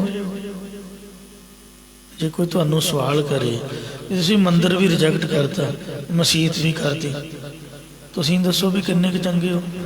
गुरुद्वारे बैठे हो कि गुरुद्वारे तुसीं मनदे हो, फिर गुरुद्वारे जी है। उन्होंने हथ बन के बेनती करनी है भी गुरु घर विचों सानू महाराज की बाणी द्वारा समझ मिलती है कि काहे रे बन खोजन जाई, सर्ब निवासी सदा अलेपा तो ही संग समाई। पोहप मद ज्यों बास बस्त है मुकर माही जैसी शाही, कैसे ही हर बसे निरंतर काटी ही खोजो पाई ज्ञान लैन वास्ते। असी गुरु घर बैठे हैं। वो महाराज एक देशी बिल्डिंग का वासी नहीं है, ये चार दरवाजे सारिਆਂ ਲਈ ਸਾਂਝੇ ने, ਜਿਹੜਾ मर्जी आके गुरु साहब पासों उपदेश ले। खत्री ब्राह्मण सूद वैस उपदेश चौं वरना को साझा। ये सबना धर्मां दा साझा घर है, धर्मशाला। सो ये धर्म की जगह जिथे धर्म कमाउण दी सोझी आउंदी है, सानू ज्ञान मिलदा। इसलिए गुरु घर आउणा जरूरी है, बैठ के संगत करनी कंपलसरी है। ब्रह्म ज्ञानी वास्ते भी संगत जरूरी है, क्योंकि ज्ञानवान सिख होवे जतब, भावें सिख ब्रह्म ज्ञानी भी हो जाए फिर भी बाबे बुढ़े की तरह, भाई गुरदास की तरह जे गुरु के कोल बैठा होगा तो ਉਹਦੀ शोभा है। महाराज जी को पुछदा रहे, गुरु घर सेवा करदा रहे। इउं कबीर जी कहंदे ने साडे सेवकां दा मालिक परमात्मा सारे ब्रह्मंडां में समा रहा, व्यापक हो रहा है। बैकुंठ नगर उही बैकुंठ नगर नहीं जिथे विष्णु वसदा, ते ओह कल्ला इक्को ही बैकुंठ नहीं, जिथे भी संतां दा वास है, क्योंकि संतां ने नाम जपना होया। जिथे बैसन साध जन सो थान सुहंदा, ਬੈਕੁੰਠ ਨਗਰ ਜਹਾਂ ਸੰਤ ਵਾਸਾ, ਜਿੱਥੇ ਬੇਦਵੈਤ ਜਿਹੜੀ ਹੈ ਉਹ ਕੁੰਠ ਰੁਕ ਜਾਏ, ਮਨ ਇਕਾਗਰ ਹੋ ਜਾਏ। ਸੰਤਾਂ ਦੇ ਨਿਵਾਸ ਦੇ ਵਿੱਚ ਬ੍ਰਹਮ ਦਾ ਵਾਸਾ ਹੈ। ਸੋ ਸਾਰੇ ਬ੍ਰਹਮੰਡਾਂ ਦੇ ਵਿੱਚ ਉਹ ਸਮਾਇਆ ਹੋਇਆ, ਵਿਆਪਕ ਹੋ ਰਿਹਾ। ਕੋਟ ਬ੍ਰਹਮੰਡ ਕੋ ਠਾਕੁਰ ਸੁਆਮੀ, ਸਰਬ ਜੀਆਂ ਕਾ ਦਾਤਾ ਰੇ। ਮਹੱਲਾ ਪੰਜਵਾ। ਚੱਲ ਰਹੀ ਹੈ ਭਗਤ ਬਾਣੀ ਕਬੀਰ ਸਾਹਿਬ ਜੀ ਦੀ ਵਿੱਚੇ ਮਹੱਲਾ ਪੰਜਵਾ ਕਿੱਥੋਂ ਆ ਗਿਆ? ਗੁਰੂਆਂ ਦੀ ਬਾਣੀ ਵਿੱਚ ਮਹੱਲਾ ਪੰਜਵਾ ਹੋਣਾ ਚਾਹੀਦਾ ਸੀ। ਮਤਲਬ ਸ੍ਰੀ ਗੁਰੂ ਅਰਜਨ ਦੇਵ ਸਾਹਿਬ ਜੀ ਭਗਤ ਕਬੀਰ ਜੀ ਨੂੰ ਸਿਰੋਂ ਪਾਓ ਬਖਸ਼ਦੇ ਹਨ। ਸਮਝ ਲਓ, ਕਬੀਰ ਦੇ ਘਰ ਜਾ ਕੇ ਬੈਠ ਗਏ ਤਾਂ ਕਿ ਸਾਡੇ ਵਰਗਿਆਂ ਨੂੰ ਪਤਾ ਲੱਗੇ ਵੀ ਜਲਾਇਆਂ ਦਾ ਗੁਰਦੁਆਰਾ ਵੱਖਰਾ ਨਹੀਂ ਤੇ ਸਾਡੇ ਜੱਟਾਂ ਦਾ ਵੱਖਰਾ ਨਹੀਂ। ਇਹ ਤਾਂ ਲੋਕਾਂ ਨੇ ਆਪਦੀਆਂ ਮੰਡੀਆਂ ਪਾਈਆਂ ਹੋਈਆਂ। ਰਾਮਗੜੀਆ ਸਿੱਖ ਟੈਂਪਲ, ਡਾਇਮੰਡ ਟੈਂਪਲ, ਰਵਿਦਾਸੀਆਂ ਦਾ ਵੱਖਰਾ, ਦੂਜਿਆਂ ਦਾ ਵੱਖਰਾ। ਇਹ ਤਾਂ ਲੋਕਾਂ ਨੇ ਆਪਦੀ ਹਉਮੈ ਨੂੰ ਪੱਠੇ ਪਾਏ ਹੋਏ ਨੇ ਵੀ ਇੱਥੇ ਹੁਣ ਮੈਂ ਤਾਂ ਪ੍ਰਧਾਨ ਬਣ ਨਹੀਂ ਸਕਦਾ। ਪ੍ਰਧਾਨ ਬਣਨ ਵਾਸਤੇ ਜਿਸ ਤਰ੍ਹਾਂ ਸਾਡਾ ਪੰਜਾਬ ਲੀਡਰਾਂ ਨੇ ਵੰਡਤਾ, ਇਸ ਤਰ੍ਹਾਂ ਮਹਾਰਾਜ ਦੀ ਬਾਣੀ ਵੀ ਵੰਡ ਕੇ ਸਾਡੇ ਰਵਿਦਾਸ ਦੀ ਬਾਣੀ ਦਿਓ ਜੀ। ਉਹ ਜਲੰਧਰ 'ਚ ਇਹੋ ਜਿਹਾ ਕੰਮ ਜ਼ਿਆਦਾ ਹੈ। ਤੋ ਇੱਕ ਪਾਸੇ ਰਵਿਦਾਸ ਦੀ ਮੂਰਤੀ ਲਾ ਕੇ ਮੰਦਰ ਵਾਂਗੂ ਕਿ ਦੂਜੇ ਪਾਸੇ ਉਹਦੀ ਬਾਣੀ। ਸਾਡਾ ਰਵਿਦਾਸ ਉਹ ਕਿਸੇ ਇੱਕ ਫਿਰਕੇ ਦੇ ਨਹੀਂ, ਗੁਰੂਆਂ ਦੇ ਨਾਲ ਮਿਲੇ ਹੋਏ ਨੇ। ਜਿਉਂ ਜਲ ਮੈਂ ਜਲਾਏ ਖਟਾਨਾ, ਤਿਉਂ ਜੋਤੀ ਸੰਗ ਜੋਤ ਸਮਾਨਾ। ਵੰਡ ਪਾਉਣ ਦਾ ਕਿਸੇ ਨੂੰ ਅਧਿਕਾਰ ਨਹੀਂ ਹੈ। ਸ੍ਰੀ ਗੁਰੂ ਅਰਜਨ ਦੇਵ ਜੀ ਨੇ ਦੱਸਿਆ ਹੈ ਕਿ ਕਬੀਰ ਜੋ ਮੇਰਾ ਰੂਪ ਹੈ, ਉਹਦੀ ਬਾਣੀ ਦੇ ਨਾਲ ਪੰਜਵੇਂ ਪਾਤਸ਼ਾਹ ਜੀ ਆਪਦੀ ਬਾਣੀ ਲਿਖ ਰਹੇ ਨੇ। ਖੁਦ ਆਪ ਗੁਰੂ ਗ੍ਰੰਥ ਸਾਹਿਬ ਦੇ ਲਿਖਾਰੀ ਹਨ ਕਿ ਕਬੀਰ ਜੀ ਮੇਰੇ ਨਾਲ ਮਿਲੇ ਹੋਏ ਨੇ, ਉਹਨਾਂ ਨੂੰ ਸਿਰੋਂ ਪਾਓ ਬਖਸ਼ਦੇ ਨੇ। ਕਬੀਰ ਸਾਹਿਬ ਜੀ ਦੇ ਗਲ ਵਿੱਚ ਗੁਰਦੁਆਰੇ ਦਾ ਸਿਰੋਂ ਪਾਓ ਪਾ ਕੇ ਗੁਰਦੁਆਰੇ ਦੀ ਨਿਸ਼ਾਨੀ ਲਾਉਂਦੇ ਨੇ ਵੀ ਬੰਦੇ ਗੁਰਦੁਆਰੇ ਦੇ ਨੇ, ਕੋਈ ਹੋਰ ਨਹੀਂ। ਭਗਤ ਬਾਣੀ ਤੇ ਗੁਰੂ ਸਾਹਿਬਾਨ ਦੀ ਬਾਣੀ ਦੀ ਦਿਖਾਉਂਦੇ, ਪਖੰਡ ਦਾ ਖੰਡਨ ਕਰਦੇ ਆ। ਕਬੀਰ ਜੀ ਦੇ ਸਿਧਾਂਤ ਦੀ ਪ੍ਰੋੜਤਾ ਕਰਦੇ ਨੇ ਵੀ ਕਬੀਰ ਦੀ ਬਾਣੀ ਗੁਰਮਤਿ ਦੇ ਅਨੁਕੂਲ ਅਨੁਸਾਰੀ ਹੈ। ਇਹ ਸ਼ਬਦ ਉਚਾਰਨ ਕਰਦੇ ਪੰਜਵੇਂ ਪਾਤਸ਼ਾਹ ਸ੍ਰੀ ਗੁਰੂ ਅਰਜਨ ਦੇਵ ਜੀ ਮਹਾਰਾਜ। ਜੋ ਪਾਤਰ ਕਉ ਕਹਤੇ ਦੇਵਾ। ਜਿਹੜੇ ਮਨੁੱਖ ਪੱਥਰ ਦੀ ਮੂਰਤੀ ਨੂੰ ਪ੍ਰਕਾਸ਼ ਸਰੂਪ ਪਰਮਾਤਮਾ ਕਹਿੰਦੇ ਹਨ ਜਾਂ ਪੱਥਰ ਦੀ ਤਰ੍ਹਾਂ ਜੜਦੇ ਹਨ, ਪੂਜਨੀਕ ਸਮਝ ਕੇ ਪੂਜਨਾ ਕਰਦੇ ਨੇ। ਤਾਂ ਕੀ ਬਿਰਤਾ ਹੋਵੈ ਸੇਵਾ। ਉਹਨਾਂ ਦੀ ਮੂਰਤਾਂ ਦੀ ਕੀਤੀ ਹੋਈ ਸੇਵਾ ਪੂਜਾ ਟਹਿਲ ਵਿਅਰਥ ਹੋ ਜਾਂਦੀ ਹੈ, ਵਿਅਰਥ ਚਲੀ ਜਾਂਦੀ ਹੈ। ਜੋ ਪਾਥਰ ਕੀ ਪਾਈ ਪਾਏ। ਜਿਹੜੇ ਮਨੁੱਖ ਪੱਥਰ ਦੀਆਂ ਮੂਰਤਾਂ ਦੇ ਪੈਰੀਂ ਪੈਣਾ ਕਰਦੇ ਨੇ ਜਾਂ ਪੱਥਰ ਦੀ ਤਰ੍ਹਾਂ ਸਵੈ ਸੱਤਾਹੀਨ ਜੜ ਦੇਹਾਂ ਦੇ ਪੈਰੀਂ ਪੈਂਦੇ ਨੇ। ਤਿਸ ਕੀ ਕਾਲ ਅਜਾਈ ਜਾਏ। ਉਹਨਾਂ ਦੀ ਕੀਤੀ ਹੋਈ ਕਾਲ ਮਿਹਨਤ ਵਿਅਰਥ ਚਲੀ ਜਾਂਦੀ ਹੈ। ਠਾਕੁਰ ਹਮਾਰਾ ਸਦ ਬੋਲੰਦਾ। ਇਹ ਭਾਈ ਸਾਡਾ ਮਾਲਕ ਪਰਮਾਤਮਾ ਹਮੇਸ਼ਾ ਹੀ ਬੋਲਣ ਵਾਲਾ ਹੈ। ਉਹ ਪੱਥਰ ਦੀ ਮੂਰਤੀ ਵਾਂਗ ਗੂੰਗਾ ਨਹੀਂ ਹੈ। ਸਰਬ ਜੀਆਂ ਕੋ ਪ੍ਰਭ ਦਾਨ ਦਿੱਤਾ। ਉਹ ਪਰਮਾਤਮਾ ਸਾਰੇ ਜੀਵਾਂ ਨੂੰ ਰੋਜੀ ਜੀਵਨ ਗਿਆਨ ਆਦਿਕ ਦਾ ਦਾਨ ਦੇਣਾ ਕਰਦਾ ਹੈ। ਰਹਾਉ ਵਿਸ਼ਰਾਮ ਦੇ ਕਰ ਫਰਮਾਨ ਕਰਦੇ ਨੇ। ਅੰਤਰ ਦੇਉ ਨਾ ਜਾਣੈ ਅੰਦਰ। ਉਹ ਪ੍ਰਕਾਸ਼ ਰੂਪ ਪਰਮਾਤਮਾ ਤਾਂ ਸਾਰਿਆਂ ਦੇ ਅੰਦਰ ਹੈ। ਸਾਖੀ ਰੂਪ ਹੋ ਕੇ ਹਿਰਦੇ ਵਿੱਚ ਹੀ ਵਰਤ ਰਿਹਾ ਹੈ। ਤੂੰ ਹਿਰਦੈ ਗੁਪਤ ਵਸਹਿ ਦਿਨ ਰਾਤੀ, ਤੇਰਾ ਭਾਉ ਨ ਬੁਝਹਿ ਗਵਾਰੀ। ਲੱਭਦੇ ਆਪਾਂ ਬਾਹਰ ਹਾਂ, ਕਹਿੰਦੇ ਘਰ ਮੈਂ ਠਾਕੁਰ ਨਦਰ ਨਾ ਆਵੇ। ਗਲ ਮੈਂ ਪਾਹ ਲੈ ਲਟਕਾਵੇ, ਭਰਮੇ ਭੁੱਲਾ ਸਾਖਤ ਫਿਰਦਾ। ਨੀਰ ਬਰੋਲੇ ਖਪ ਖਪ ਮਰਦਾ। ਗਲ 'ਚ ਠਾਕੁਰ ਪਾ ਕੇ ਤੁਰਿਆ ਫਿਰਦਾ, ਹਿਰਦੇ ਵਿੱਚ ਦੇਖਦਾ ਹੀ ਨਹੀਂ ਹੈ। ਹਿਰਦੇ ਨਾਮ ਵਸਾਏ ਹੋ, ਘਰ ਬੈਠੇ ਗੁਰੂ ਤੇ ਆਏ ਹੋ। ਆਪਦੇ ਹਿਰਦੇ ਰੂਪ ਘਰ 'ਚ ਬੈਠੇ ਵਾਹਿਗੁਰੂ ਵਾਹਿਗੁਰੂ ਤੇ ਆਉਂਦੇ ਰਹੋ। ਬਾਹਰ ਜਾਣ ਦੀ ਲੋੜ ਹੀ ਨਹੀਂ। ਸੋ ਬਾਹਰ ਟੋਲੈ ਸੋ ਭਰਮ ਭੁਲਾਹੀ। ਜਿਹੜਾ ਬਾਹਰ ਟੋਲਦਾ ਲੱਭਦਾ ਉਹ ਭਰਮ ਦੇ ਵਿੱਚ ਭੁੱਲਿਆ ਹੋਇਆ ਹੈ। ਭ੍ਰਮ ਕਾ ਮੋਹਿਆ ਪਾਵੈ ਫੰਦ। ਹਿਰਦੇ 'ਚ ਤਾਂ ਰੱਬ ਜਾਣਦਾ ਨਹੀਂ, ਭਰਮ ਦਾ ਮੋਹਿਤ ਕੀਤਾ ਹੋਇਆ ਜੀਵ ਫੋਕਟ ਕਰਮ ਪਖੰਡ ਰੂਪ ਫਾਹਾ ਆਪਣੇ ਗਲ ਦੇ ਵਿੱਚ ਪਾਉਣਾ ਕਰਦਾ ਹੈ, ਜਾਂ ਹੋਰਨਾਂ ਲੋਕਾਂ ਨੂੰ ਪੱਥਰਾਂ ਦੀ ਪੂਜਾ ਵਿੱਚ ਲਾ ਕੇ ਮੋਹ ਦੀਆਂ ਫਾਹੀਆਂ ਵਿੱਚ ਪਾਉਣਾ ਕਰਦਾ ਹੈ। ਨਾ ਪਾਥਰ ਬੋਲੈ ਨਾ ਕਿਛ ਦੇ। ਉਹ ਪੱਥਰ ਨਾ ਹੀ ਕੁਛ ਉਪਦੇਸ਼ ਬੋਲਦਾ ਹੈ ਤੇ ਨਾ ਹੀ ਕੁਝ ਵਰ ਆਦਿਕ ਦਿੰਦਾ ਹੈ। ਕਈ ਕਹਿੰਦੇ ਕਿ ਗੁਰੂ ਗ੍ਰੰਥ ਸਾਹਿਬ ਜੀ ਵੀ ਨਹੀਂ ਬੋਲਦੇ। ਹੁਣ ਤੁਸੀਂ ਪੱਥਰ ਨੂੰ ਰਿਜੈਕਟ ਕਰ ਰਹੇ ਹੋ।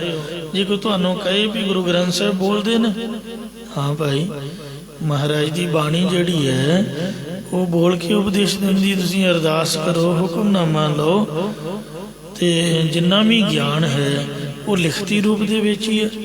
ਹੁਕਮਨਾਮਾ ਪੜ੍ਹੋ, ਸੁਣੋ, ਗੁਰੂ ਸਾਹਿਬ ਜੀ ਉਸੇ ਤਰ੍ਹਾਂ ਹੀ ਉਪਦੇਸ਼ ਦਿੰਦੇ ਨੇ ਜਿਸ ਤਰ੍ਹਾਂ ਦੀ ਅਰਦਾਸ ਕਰੋ। ਇਸ ਲਈ ਪੱਥਰ ਤਾਂ ਪੱਥਰ ਹੈ, ਸਤਿਗੁਰੂ ਗੁਰੂ ਗ੍ਰੰਥ ਸਾਹਿਬ ਨੂੰ ਤਾਂ ਕੋਟ ਨੇ ਵੀ ਅੱਜ ਕੱਲ੍ਹ ਜਿਉਂਦਾ ਜਾਗਦਾ ਸਤਿਗੁਰੂ ਮੰਨਿਆ ਹੋਇਆ ਹੈ। ਮਹਾਰਾਜ ਦੇ ਵਿੱਚ ਦਸਾਂ ਪਾਤਸ਼ਾਹੀਆਂ ਦੀ ਜੋਤ ਬਿਰਾਜਮਾਨ ਹੈ ਤੇ ਜਾਗਦੀ ਜੋਤ ਸ੍ਰੀ ਗੁਰੂ ਗ੍ਰੰਥ ਸਾਹਿਬ ਜੀ ਜੁਗੋ ਜੁਗ ਅਟਲ ਸਬਰ ਸਭੇ ਸਾਂਝੀ ਵਾਲ ਸਦਾਇਨ ਤੋਂ ਕਿਸੇ ਨਾ ਦਿਸੈ ਬਾਹਰ ਆ ਜੀ। ਸਾਰੇ ਜਗਤ ਦੇ ਗੁਰੂ ਹਨ। ਫੋਕਟ ਕਰਮ ਨਿਹਫਲ ਸੇਵ। ਪੱਥਰ ਨਾ ਕੋਈ ਉਪਦੇਸ਼ ਬੋਲਦਾ, ਨਾ ਕੁਝ ਵਰ ਦਿੰਦਾ। ਪੱਥਰ ਨੂੰ ਪੂਜਣ ਵਾਲੇ ਮਨੁੱਖ ਦੇ ਸਾਰੇ ਕੰਮ ਨਿਕੰਮੇ ਨੇ, ਔਰ ਉਸ ਦੁਆਰਾ ਪੱਥਰ ਦੀ ਕੀਤੀ ਸੇਵਾ ਵੀ ਫਲਹੀਨ ਹੈ। ਭਾਵ ਉਸ ਨਾਲ ਆਤਮਾ ਆਨੰਦ ਪ੍ਰਾਪਤ ਨਹੀਂ ਹੁੰਦਾ।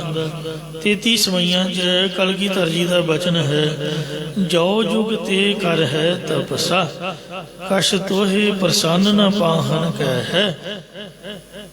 ਜੇ ਭਾਵੇਂ ਚਾਰੇ ਯੁਗ ਤਪੱਸਿਆ ਕਰਦੇ ਰਹੋ, ਪਾਹਣ ਪੱਥਰ ਨਹੀਂ ਤਾਂ ਪ੍ਰਸੰਨ ਨਹੀਂ ਹੋਣਾ।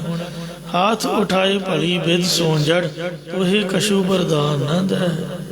ਇਹ ਮੂਰਖਾ, ਤੇ ਹੱਥ ਦੇ ਵਿੱਚ ਤੂੰ ਉਹਨੂੰ ਚੁੱਕੀ ਫਿਰਦਾ ਪੱਥਰ ਨੂੰ। ਜਿਹੜਾ ਪੱਥਰ ਹੈ ਤੈਨੂੰ ਕੋਈ ਵਰਦਾਨ ਨਹੀਂ ਦੇਣ ਵਾਲਾ। ਕੌਣ ਭਰੋਸੋ ਭਇਆ ਇਹ ਕੋ ਪਹੁ ਪੀਰ, ਕਹੋ ਪੀਰ ਭਲੀ ਨਹਿ ਆਨ ਬਚੈ ਹੈ। ਪੱਥਰ ਦਾ ਕੀ ਭਰੋਸਾ, ਉਹ ਜਾਂ ਆਪ ਡੁੱਬੇ ਤੁਮ ਕਹਾਂ ਤਰਨਹਾਰ। ਇਹਨੇ ਤਾਂ ਆਪ ਡੁੱਬ ਜਾਣਾ, ਤੈਨੂੰ ਕਿੱਥੋਂ ਉਤਾਰੂਗਾ ਬਈ। ਭੀੜ ਪਈ ਤੋਂ ਪੱਥਰ ਨੇ ਆ ਕੇ ਤੇਰੀ ਸਹਾਇਤਾ ਨਹੀਂ ਕਰਨੀ ਹੈ। ਜੇ ਕਰਨੀ ਹੁੰਦੀ ਤਾਂ ਵੇਖੋ ਬਾਬਰ ਵਰਗੇ, ਅਬਦਾਲੀ ਵਰਗੇ ਸੋਨੇ ਦੀ ਚਿੜੀਆ ਕਹਿ ਕੇ ਇੰਡੀਆ ਨੂੰ ਲੁੱਟ ਲੁੱਟ ਖਾ ਗਈ ਮਰ। ਸਭ ਦੁਨੀਆ ਨੇ ਇੱਥੋਂ ਘਰ ਭਰ ਲਏ, ਇੱਥੋਂ ਦੀਆਂ ਬਹੂ ਬੇਟੀਆਂ ਚੁੱਕ ਕੇ ਲੈ ਜਾਂਦੇ ਰਹੇ। ਤੇ ਫਿਰ ਪੱਥਰ ਦੀਆਂ ਮੂਰਤੀਆਂ ਨੇ ਭਲਾ ਕਿਉਂ ਨਹੀਂ ਸਹਾਇਤਾ ਕੀਤੀ, ਦੱਸੋ। ਇਹ ਤਾਂ ਇਤਿਹਾਸ ਸਾਰਿਆਂ ਨੂੰ ਪਤਾ ਹੀ ਹੈ। ਆਨੰਦਪੁਰ ਸਾਹਿਬ ਲਿਖਿਆ ਵੀ ਹੋਇਆ ਕਿ ਕਸ਼ਮੀਰੀ ਪੰਡਤ ਸ਼ਿਵ ਜੀ ਦੀ ਚਿੱਠੀ ਲੈ ਕੇ ਆਏ ਸੀ ਕਿ ਉਹਨੇ ਬਾਹਾਂ ਖੜੀਆਂ ਕਰ ਦਿੱਤੀਆਂ ਵੀ ਮੂਰਤੀ ਅੱਗੇ ਨਹੀਂ ਕੱਖ ਵੀ ਪਿਆ ਹੋਏ। ਭਲਿਓ ਮਾਨਸੋ, ਜਿਉਂਦੇ ਜਾਗਦੇ ਗੁਰੂ ਦੇ ਚਰਨੀ ਲੱਗੋ। ਅਸੀਂ ਕੀ ਕਰੀਏ? ਤੁਹਾਡੇ ਕਰਮ ਇਹੋ ਜਿਹੇ ਨੇ, ਖਾਓ ਕੁੱਟ, ਖਾਓ ਮਾਰ। ਔਰੰਗਜ਼ੇਬ ਦੇ ਪੁੰਨਾਂ ਦਾ ਇੰਨਾ ਪ੍ਰਤਾਪ ਹੈ, ਆਪਾਂ ਨਹੀਂ ਮੱਥਾ ਲਾ ਸਕਦੇ। ਸ਼ਿਵ ਜੀ ਨੇ ਸਾਫ਼ ਕਹਿ ਦਿੱਤਾ ਸੀ ਵੀ ਮੇਰੇ ਵੱਲੋਂ ਜਵਾਬ ਹੈ, ਮੇਰੇ 'ਚ ਤਾਕਤ ਨਹੀਂ ਹੈ। ਤੁਸੀਂ ਗੁਰੂ ਨਾਨਕ ਸਾਹਿਬ ਦੀ ਗੱਦੀ ਦੀ ਸ਼ਰਨ ਲਓ। ਵੇਖੋ ਨਾਵੇਂ ਪਾਤਸ਼ਾਹ ਨੇ ਸੀਸ ਦੇ ਕੇ ਹਿੰਦੂ ਧਰਮ ਬਚਾਇਆ, ਉਹ ਕਿਸੇ ਹੈਲਪ ਨਹੀਂ ਕੀਤੀ। ਜਾਣ ਰੇ ਜਾਣ ਅਜਾਣ ਹਠੀ, ਇਹ ਫੋਕਟ ਧਰਮ ਸੋ ਭਰਮ ਗਵਾ ਹੈ। ਇਹ ਹਠੀ, ਤੂੰ ਜਾਣ ਬੁੱਝ ਕੇ ਇਸ ਤਰ੍ਹਾਂ ਫੋਕਟ ਕਰਮ ਕਿਉਂ ਕਰ ਰਿਹਾ? ਇਹ ਜਿਹੜੇ ਧਰਮ ਕਰਮ ਪਖੰਡ ਭਰਮ ਆਦਿਕ ਇਹ ਤੇਰੇ ਜੀਵਨ ਨੂੰ, ਤੇਰੇ ਸਵਾਸਾਂ ਨੂੰ ਗਵਾ ਰਹੇ ਨੇ। ਇਹਦੇ ਵਿੱਚ ਤੂੰ ਕਿਉਂ ਆਪ ਦਾ ਆਪ ਬਰਬਾਦ ਕਰ ਰਿਹਾ? ਇਸ ਲਈ ਪੱਥਰ ਨੂੰ ਪੂਜਣ ਵਾਲੇ ਦੇ ਕਰਮ ਫੋਕਟ ਨੇ, ਨਿਸਫਲ ਹਨ। ਜੇ ਮਿਰਤਕ ਕਉ ਚੰਦਨ ਚੜਾਵਾ। ਹੁਣ ਤੁਸੀਂ ਦੱਸੋ ਵੀ ਮਰੇ ਹੋਏ ਮਨੁੱਖ ਨੂੰ, ਮਤਲਬ ਮੁਰਦਾ ਦੇਹ ਨੂੰ ਚੰਦਨ ਚੜਾਈ ਜਾਓ, ਭਾਵ ਚੰਦਨ ਮਲ ਦੇਵੋ ਜਾਂ ਚੰਦਨ ਵਰਗੀਆਂ ਖੁਸ਼ਬੂਦਾਰ ਚੀਜ਼ਾਂ ਦਾ ਛਿੜਕਾਅ ਭਾਵੇਂ ਕਰ ਦੇਵੋ। ਉਸ ਤੇ ਕਹੋ ਕਮਨ ਫਲ ਪਾਵੈ। ਤਾਂ ਦੱਸੋ ਕਿ ਉਸ ਮੁਰਦੇ ਤੋਂ ਕੋਈ ਕੀ ਫਲ ਪਾ ਸਕਦਾ, ਭਾਵ ਕੁਝ ਵੀ ਪ੍ਰਾਪਤ ਨਹੀਂ ਹੋਏਗਾ। ਇਸੇ ਪ੍ਰਕਾਰ ਮੁਰਦੇ ਦੀ ਵਾਂਗ ਹੀ ਪੱਥਰ ਦੀ ਪੂਜਾ ਹੈ। ਜੇਕਰ ਪੱਥਰ ਨੂੰ ਚੰਦਨ ਆਦਿ ਚੜਾਇਆ ਜਾਵੇ ਤਾਂ ਦੱਸੋ ਇਸ ਨਾਲ ਕਿਹੜਾ ਕੋਈ ਬ੍ਰਹਮ ਗਿਆਨ ਰੂਪੀ ਫਲ ਪਾ ਲਵੇਗਾ, ਭਾਵ ਨਹੀਂ ਪ੍ਰਾਪਤ ਕਰ ਸਕਦਾ। ਜੇ ਮਿਰਤਕ ਕੋ ਬਿਸਟਾ ਮਹਿ ਰੁਲਾਈ। ਜੇ ਮਰੇ ਹੋਏ ਜੀਵ ਨੂੰ ਗੰਦਗੀ ਦੇ ਵਿੱਚ ਰੁਲਾਇਆ ਜਾਵੇ ਤਾਂ ਮਿਰਤਕ ਕਾ ਕਿਆ ਘਟ ਜਾਈ। ਤਾਂ ਮਰੇ ਹੋਏ ਜੀਵ ਦਾ ਕੀ ਘਟ ਜਾਂਦਾ, ਭਾਵ ਉਹਦਾ ਕੁਝ ਵੀ ਘਟਦਾ ਨਹੀਂ, ਕਿਉਂਕਿ ਉਹ ਜੜ ਹੈ। ਇਸੇ ਪ੍ਰਕਾਰ ਮਰੇ ਹੋਏ ਜੀਵ ਵਾਂਗ ਜੇਕਰ ਪੱਥਰ ਨੂੰ ਗੰਦਗੀ ਵਿੱਚ ਰੁਲਾ ਵੀ ਦਈਏ ਤਾਂ ਉਹਦੀ ਪੂਜਾ 'ਚ ਕੀ ਫਰਕ ਪੈ ਜਾਏਗਾ, ਉਹਦਾ ਕੋਈ ਘਾਟ ਥੋੜ੍ਹਾ ਜਾਏਗਾ। ਭਾਵ ਪੱਥਰ ਦੀ ਪੂਜਾ ਦੀ ਲੋੜ ਨਹੀਂ ਹੈ। ਕਹਿਤ ਕਬੀਰਾ ਹਉ ਕਹੋ ਪੁਕਾਰ। ਉੱਪਰ ਮਹੱਲਾ ਪੰਜਵਾਂ ਆਇਆ ਹੈ, ਹੇਠਾਂ ਕਬੀਰ ਜੀ ਦਾ ਨਾਮ ਆ ਰਿਹਾ। ਬਸ ਇਹੀ ਭੇਦ ਹੈ। ਸਤਿਗੁਰੂ ਜੀ ਨੇ ਪ੍ਰਤੱਖ ਦਰਸਾਇਆ ਹੈ ਕਿ ਜਿਹੜੇ ਭਗਤ ਜਨ ਹਨ ਤੇ ਅਸੀਂ ਹਾਂ। ਸੂਰਜ ਕਿਰਨ ਮਿਲੇ ਜਲ ਕਾ ਜਲ ਹੁਆ ਰਾਮ, ਜੋਤੀ ਜੋਤ ਰਲੀ ਸੰਪੂਰਨ ਥੀਆ ਰਾਮ। ਜੋਤ ਮਿਲੀ ਸੰਗ ਜੋਤ ਰਹਿਆ ਕਾਲ ਦਾ। ਭਗਤ ਬਾਣੀ ਵਿੱਚ, ਗੁਰੂਆਂ ਦੀ ਬਾਣੀ 'ਚ ਕੋਈ ਫਰਕ ਨਾ ਸਮਝੋ। ਕਬੀਰ ਜੀ ਸਾਡੇ 'ਚ ਮਿਲੇ ਹੋਏ ਨੇ। ਭਗਤ ਕਬੀਰ ਸਾਹਿਬ ਦੀ ਰਸਨਾ ਦੇ ਵਿੱਚ ਪਾ ਕੇ ਸ੍ਰੀ ਗੁਰੂ ਅਰਜਨ ਦੇਵ ਜੀ ਖੁਦ ਆਪ ਕਥਨ ਕਰਦੇ ਨੇ ਕਿ ਮੈਂ ਤਾਂ ਢੰਡੋਰਾ ਦੇ ਕੇ ਬੁਲੰਦ ਆਵਾਜ਼ ਵਿੱਚ ਇਹ ਗੱਲ ਕਹਿੰਦਾ ਹਾਂ। ਸਮਝ ਦੇਖਾਂ ਸਾਕਤ ਗਵਾਰ। ਇਹ ਪੱਥਰ ਪੂਜਕ, ਪੱਥਰ ਦਿਲ ਵਾਲੇ, ਕਠੋਰ ਚਿੱਤ ਵਾਲੇ ਇਨਸਾਨ, ਸਾਖਤ ਪੁਰਖਾ, ਬੇਸਮਝ ਮਨੁੱਖ, ਤੂੰ ਆਪਣੇ ਮਨ ਵਿੱਚ ਸਮਝ ਕੇ ਦੇਖਣਾ ਕਰ। ਪੱਥਰ ਦੀ ਤਾਂ ਤੂੰ ਪੂਜਾ ਕਰ ਰਿਹਾ, ਮੁਰਦਿਆਂ ਨੂੰ ਤਾਂ ਚੰਦਨ ਚੜਾ ਰਿਹਾ। ਆ ਵੇਖੋ ਕਬਰਾਂ ਦੇ ਜਦੋਂ ਕੋਈ ਕਿਸੇ ਦੀ ਬਰਸੀ ਆਉਂਦੀ ਆ, ਇੰਦਰਾ ਗਾਂਧੀ ਜਾਂ ਰਾਜੀਵ ਗਾਂਧੀ ਦੀ, ਉਹ ਤੇ ਫੁੱਲ ਨਹੀਂ ਚੜਾਉਂਦੇ ਤੇ ਬੰਦੇ ਮਾਰੀ ਜਾਂਦੇ ਨੇ। ਪ੍ਰਤੱਖ ਵੀ ਅੰਦਰ ਖਾਤੇ ਵੀ, ਗਰੀਬਾਂ ਨੂੰ ਲੁੱਟੀ ਜਾਂਦੇ ਨੇ। ਕਬਰ ਦੀ ਤੁਸੀਂ ਪੂਜਾ ਕਰਦੇ ਹੋ। ਵੀਰਵਾਰ ਵਾਲੇ ਦਿਨ ਚੌਲ ਚੜਾਉਣੇ। ਆ ਜਲੰਧਰ ਦੇ ਵਿੱਚ ਬੜੀ ਬਿਮਾਰੀ ਹੈ, ਫਲਾਣੇ ਦੇ ਜਠੇਰੇ, ਢਿਮਕੜਿਆਂ ਦੇ ਜਠੇਰੇ। ਜਠੇਰਿਆਂ 'ਚ ਕੀ ਪਿਆ ਹੋਇਆ, ਇੱਟਾਂ ਰੋੜੇ ਨੇ। ਕਿਸੇ ਜਿਉਂਦੇ ਜਾਗਦੇ ਗਰੀਬ ਝੌਂਪੜੀਆਂ ਵਾਲਿਆਂ ਨੂੰ, ਜਿਨ੍ਹਾਂ ਨੂੰ ਲੋੜ ਹੈ, ਵਿਚਾਰੇ ਕੂੜਿਆਂ 'ਚੋਂ ਕੱਢ ਕੱਢ ਖਾਂਦੇ ਨੇ, ਸੜਕਾਂ 'ਤੇ ਤੁਰੇ ਫਿਰਦੇ ਨੇ। ਵੀ ਜੇ ਕੋਈ ਮੁਰਦੇ ਤੇ ਕੰਬਲ ਪਾਉਣ ਦਾ ਕੀ ਫਾਇਦਾ, ਕਿਸੇ ਲੋੜਵੰਦ ਨੂੰ ਦਿਓ। ਲੋਕ ਮਰਿਆਂ ਨੂੰ ਪੂਜਦੇ, ਪੱਥਰਾਂ ਦੀ ਪੂਜਾ ਕਰਦੇ, ਜਿਉਂਦਾ ਜਾਗਦਾ ਬੰਦਾ ਰੋਲ ਰਿਹਾ। ਇਹਨੂੰ ਕਹਿੰਦੇ ਗ੍ਰੇਟ ਇੰਡੀਆ। ਸਾਡਾ ਭਾਰਤ ਮਹਾਨ ਹੈ।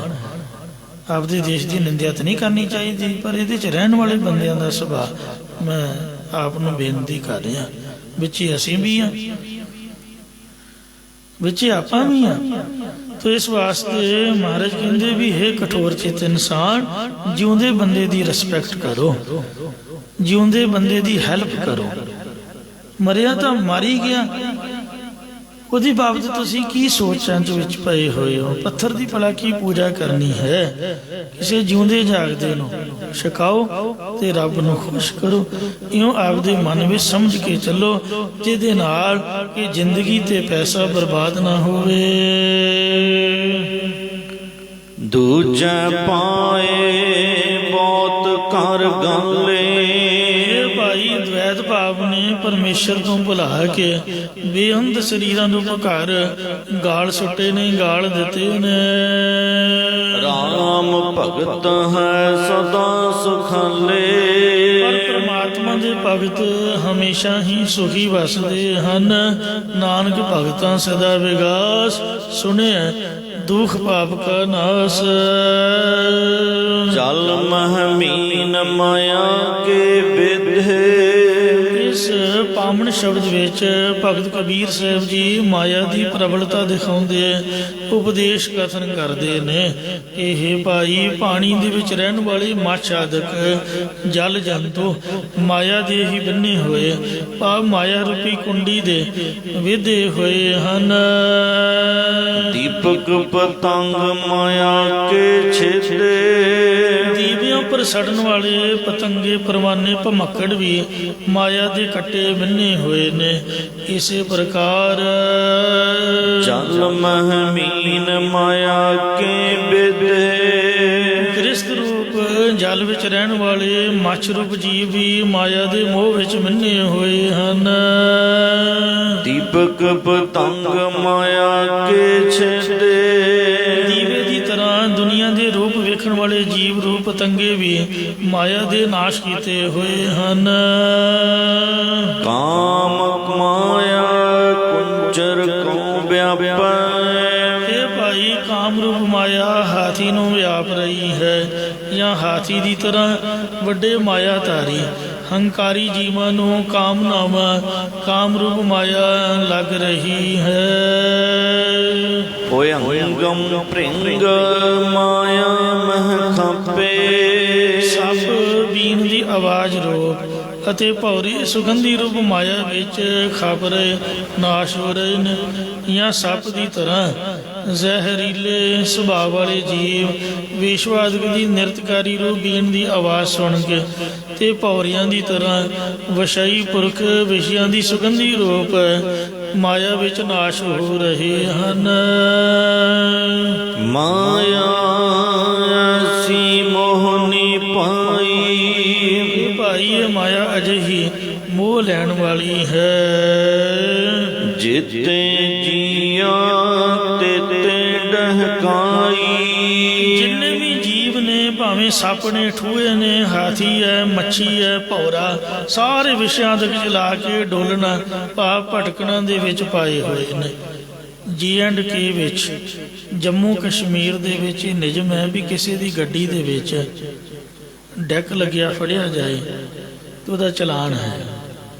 ਜਿੰਨੀਆਂ ਸੀਟਾਂ ਨੇ ਬੱਸਾਂ ਪ੍ਰਾਈਵੇਟ ਗੱਡੀਆਂ 'ਚ ਵੀ ਜੇ ਕੋਈ ਖੜਾ ਮਿਲ ਗਿਆ ਉਸੇ ਵੇਲੇ ਉਹਨੂੰ ਲਾ ਕੇ ਡਰਾਈਵਰ ਨੂੰ ਚਲਾਨ ਕੱਟ ਕੇ ਹੱਥ ਫੜਾਉਣਾ।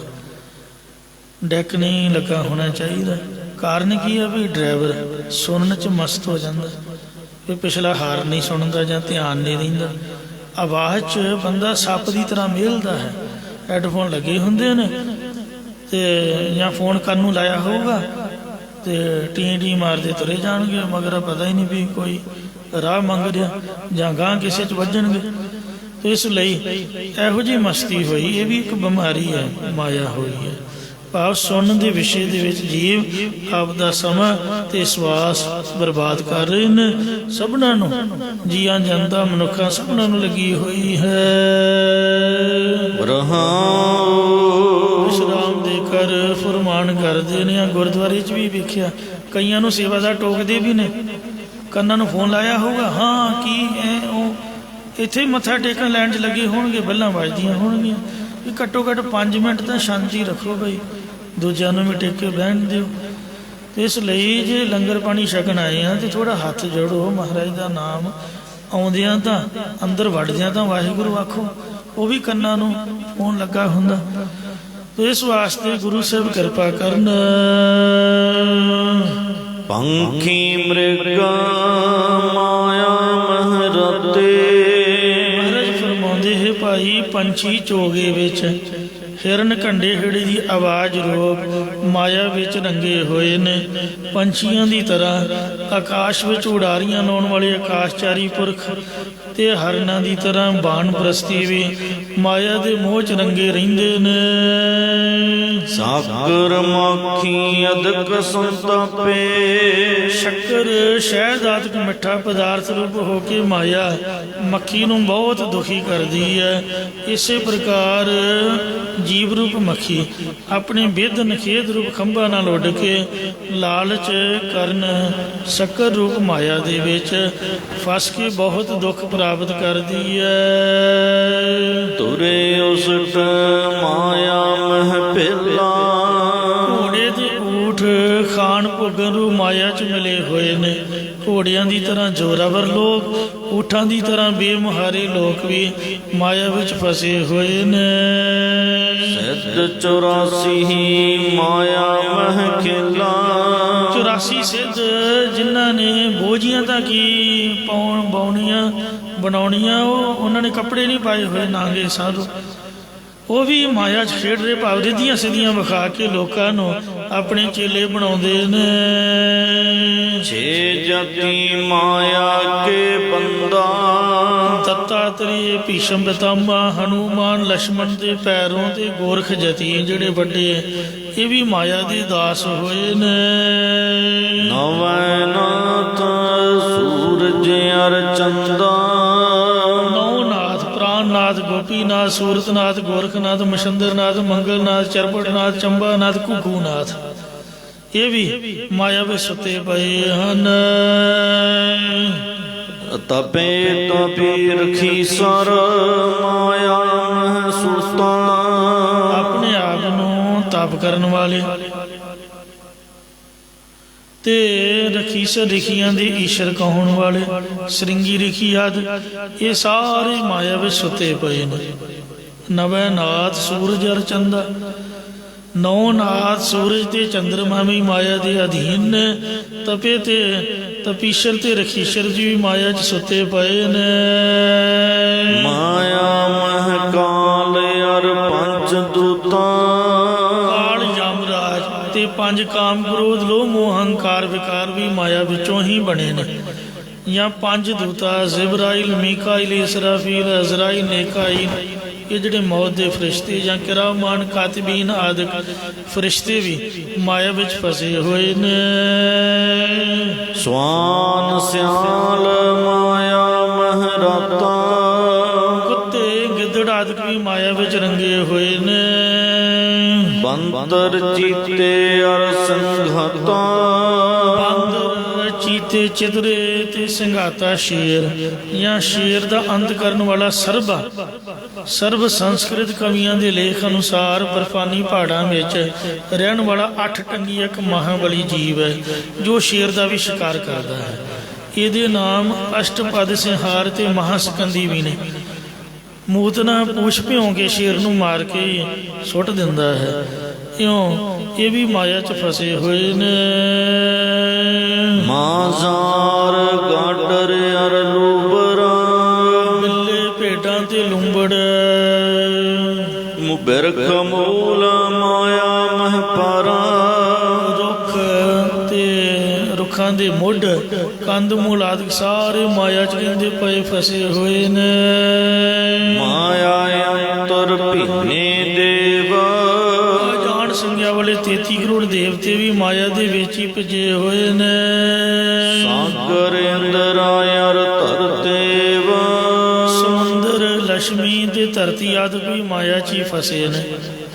ਤੇ ਆਪਾਂ ਕਿਹੜੇ ਬਾਗ ਦੀ ਮੂਲੀਆਂ ਜਿਹੜੇ ਤੋਂ ਬਚ ਜਾਈਏ ਗੁਰੂ ਦੀ ਬਾਣੀ ਤੋਂ ਬਗੈਰ। ਕਹੈ ਕਬੀਰ ਜਸ ਉਦਰਤ ਸਮਾਇਆ। ਕਹਿੰਦੇ ਪਾਪੀ ਪੇਟ ਦਾ ਸਵਾਲ ਹੈ। ਇਹ ਪਾਪੀ ਪੇਟ ਰੱਬ ਨੇ ਇਹੋ ਜਿਹਾ ਲਾਤਾ, ਜਿਹਨੂੰ ਢਿੱਡ ਲਾਤਾ ਸਮਝ ਲਓ ਮਾਇਆ ਨਾਲ ਹੀ ਚੰਬੇੜ ਦਿੱਤੀ। ਤਬ ਛੂਟੇ ਜਬ ਸਾਧੂ ਪਾਇਆ। ਅੱਜ ਕੱਲ੍ਹ ਦੇ ਤਾਂ ਸਰਸੇ ਵਰਗੇ ਸਾਧੂ ਵੀ ਬੇੜਾ ਹੀ ਗਰਕ ਹੋਇਆ ਹੈ। ਪੁਰਾਣੇ ਸਾਧੂਆਂ ਦੀ ਗੱਲ ਕਰਦੇ ਨੇ, ਰਾਮਾਨੰਦ ਜੀ ਵਰਗੇ। ਅੱਜ ਕੱਲ੍ਹ ਤਾਂ ਕਲਯੁਗ ਦਾ ਪ੍ਰਭਾਵ ਹੈ। ਸਾਧ ਅੱਖਰ ਬਦਨਾਮ ਕੀਤਾ ਹੋਇਆ ਲੋਕਾਂ ਨੇ। ਕਬੀਰ ਜੀ ਕਹਿੰਦੇ ਮਾਇਆ ਤੋਂ ਤਾਂ ਹੀ ਛੁੱਟ ਸਕਦੇ ਹਾਂ ਭਾਈ ਜਦੋਂ ਸਾਧੂਆਂ ਦੀ, ਅਸਲੀ ਬ੍ਰਹਮ ਗਿਆਨੀ ਮਹਾਤਮਾ ਜਨਾਂ ਦੀ ਸੰਗਤ ਨੂੰ ਪ੍ਰਾਪਤ ਕੀਤਾ ਜਾ ਸਕੇ। ਬਾਬਾ ਅਤਰ ਸਿੰਘ ਜੀ, ਬਾਬਾ ਆਨੰਦ ਸਿੰਘ ਜੀ, ਵੇਖੋ ਘਰੋਂ ਘਰ ਸੁਖਮਨੀ ਸਾਹਿਬ ਯਾਦ ਕਰਾਤਾ। ਅਨਪੜ੍ਹ ਮਾਈਆਂ ਵੀ ਬੋਲੀ ਜਾਂਦੀਆਂ ਨੇ, ਕਿੰਨੀ ਉਹਨਾਂ ਦੀ ਕਿਰਪਾ। ਹਰਖੋਵਾਲ ਵਾਲੇ ਮਹਾਂਪੁਰਖ ਸੋ ਬਾਬਾ ਜਵਾਲਾ ਸਿੰਘ ਸਾਹਿਬ ਜੀ, ਸੋ ਐਸੇ ਮਹਾਂਪੁਰਖ ਬ੍ਰਹਮ ਗਿਆਨੀ ਬਾਬਾ ਅਜੀਤ ਸਿੰਘ ਸਾਹਿਬ ਜੀ ਹੰਸਾਲੀ ਵਾਲੇ, ਕਿੰਨਿਆਂ ਦੀ ਰੋਜੀ ਲਾਈ ਹੋਈ ਹੈ। ਕਿੰਨੇ ਅਖੰਡ ਪਾਠ, ਕਿੰਨੀ ਸੰਗਤ ਦੀ ਮਾਇਆ ਸਫਲ ਹੋ ਰਹੀ ਹੈ। ਬੇਅੰਤ ਸੇਵਾਵਾਂ ਚੱਲ ਰਹੀਆਂ ਨੇ। ਇਹੋ ਜਿਹੇ ਸਾਧੂ ਜਿਹੜੇ ਮਾਇਆ ਤੋਂ ਖੁਦ ਆਪ ਨਿਰਲੇਪ ਰਹੇ ਤੇ ਸੰਗਤ ਦੇ ਉੱਪਰ ਹੀ ਸਭ ਕੁਝ ਖਰਚਿਆ, ਇਹੋ ਜਿਹੇ ਜੇ ਮਿਲ ਜਾਣ ਤਾਂ ਮਾਇਆ ਤੋਂ ਛੁਟਕਾਰਾ ਹੋ ਸਕਦਾ, ਨਹੀਂ ਤੇ ਸਵਾਲ ਹੀ ਪੈਦਾ ਨਹੀਂ ਹੁੰਦਾ ਵੀ ਬੰਦਾ ਮੁਕਤ ਹੋ ਜਾਏ। ਕਲਯੁਗ ਦਾ ਭਿਆਨਕ ਸਮਾਂ ਹੈ। ਸੋ ਗੁਰੂ ਮਹਾਰਾਜ ਦੇ ਚਰਨੀ ਲੱਗੀਏ, ਅਰਦਾਸ ਕਰੀਏ ਸੱਚੇ ਪਾਤਸ਼ਾਹ ਸਾਡੇ ਤੇ ਵੀ ਆਪ ਦੀ ਬਖਸ਼ਿਸ਼ ਹੋਵੇ ਜੀ। ਭੁੱਲਾਂ ਚੁੱਕਾ ਖਿਮਾ ਕਰੋ, ਅੱਗੇ ਦੋ ਸਮਤ ਬਖਸ਼ੋ। ਕਹੇ ਕਬੀਰ ਜਿਸੇ ਉਦਰਤ ਸਮਾਇਆ, ਤਬ ਛੂਟੇ ਜਬ ਸਾਧੂ ਪਾਇਆ। ਵਾਹਿਗੁਰੂ ਜੀ ਕਾ ਖਾਲਸਾ, ਵਾਹਿਗੁਰੂ ਜੀ ਕੀ ਫਤਿਹ। ਰਾਮਕਲੀ ਮਹੱਲਾ ਤੀਜਾ। ਆਨੰਦ ਕੋ ਓੰਕਾਰ ਸਤਿਗੁਰ ਪ੍ਰਸਾਦਿ।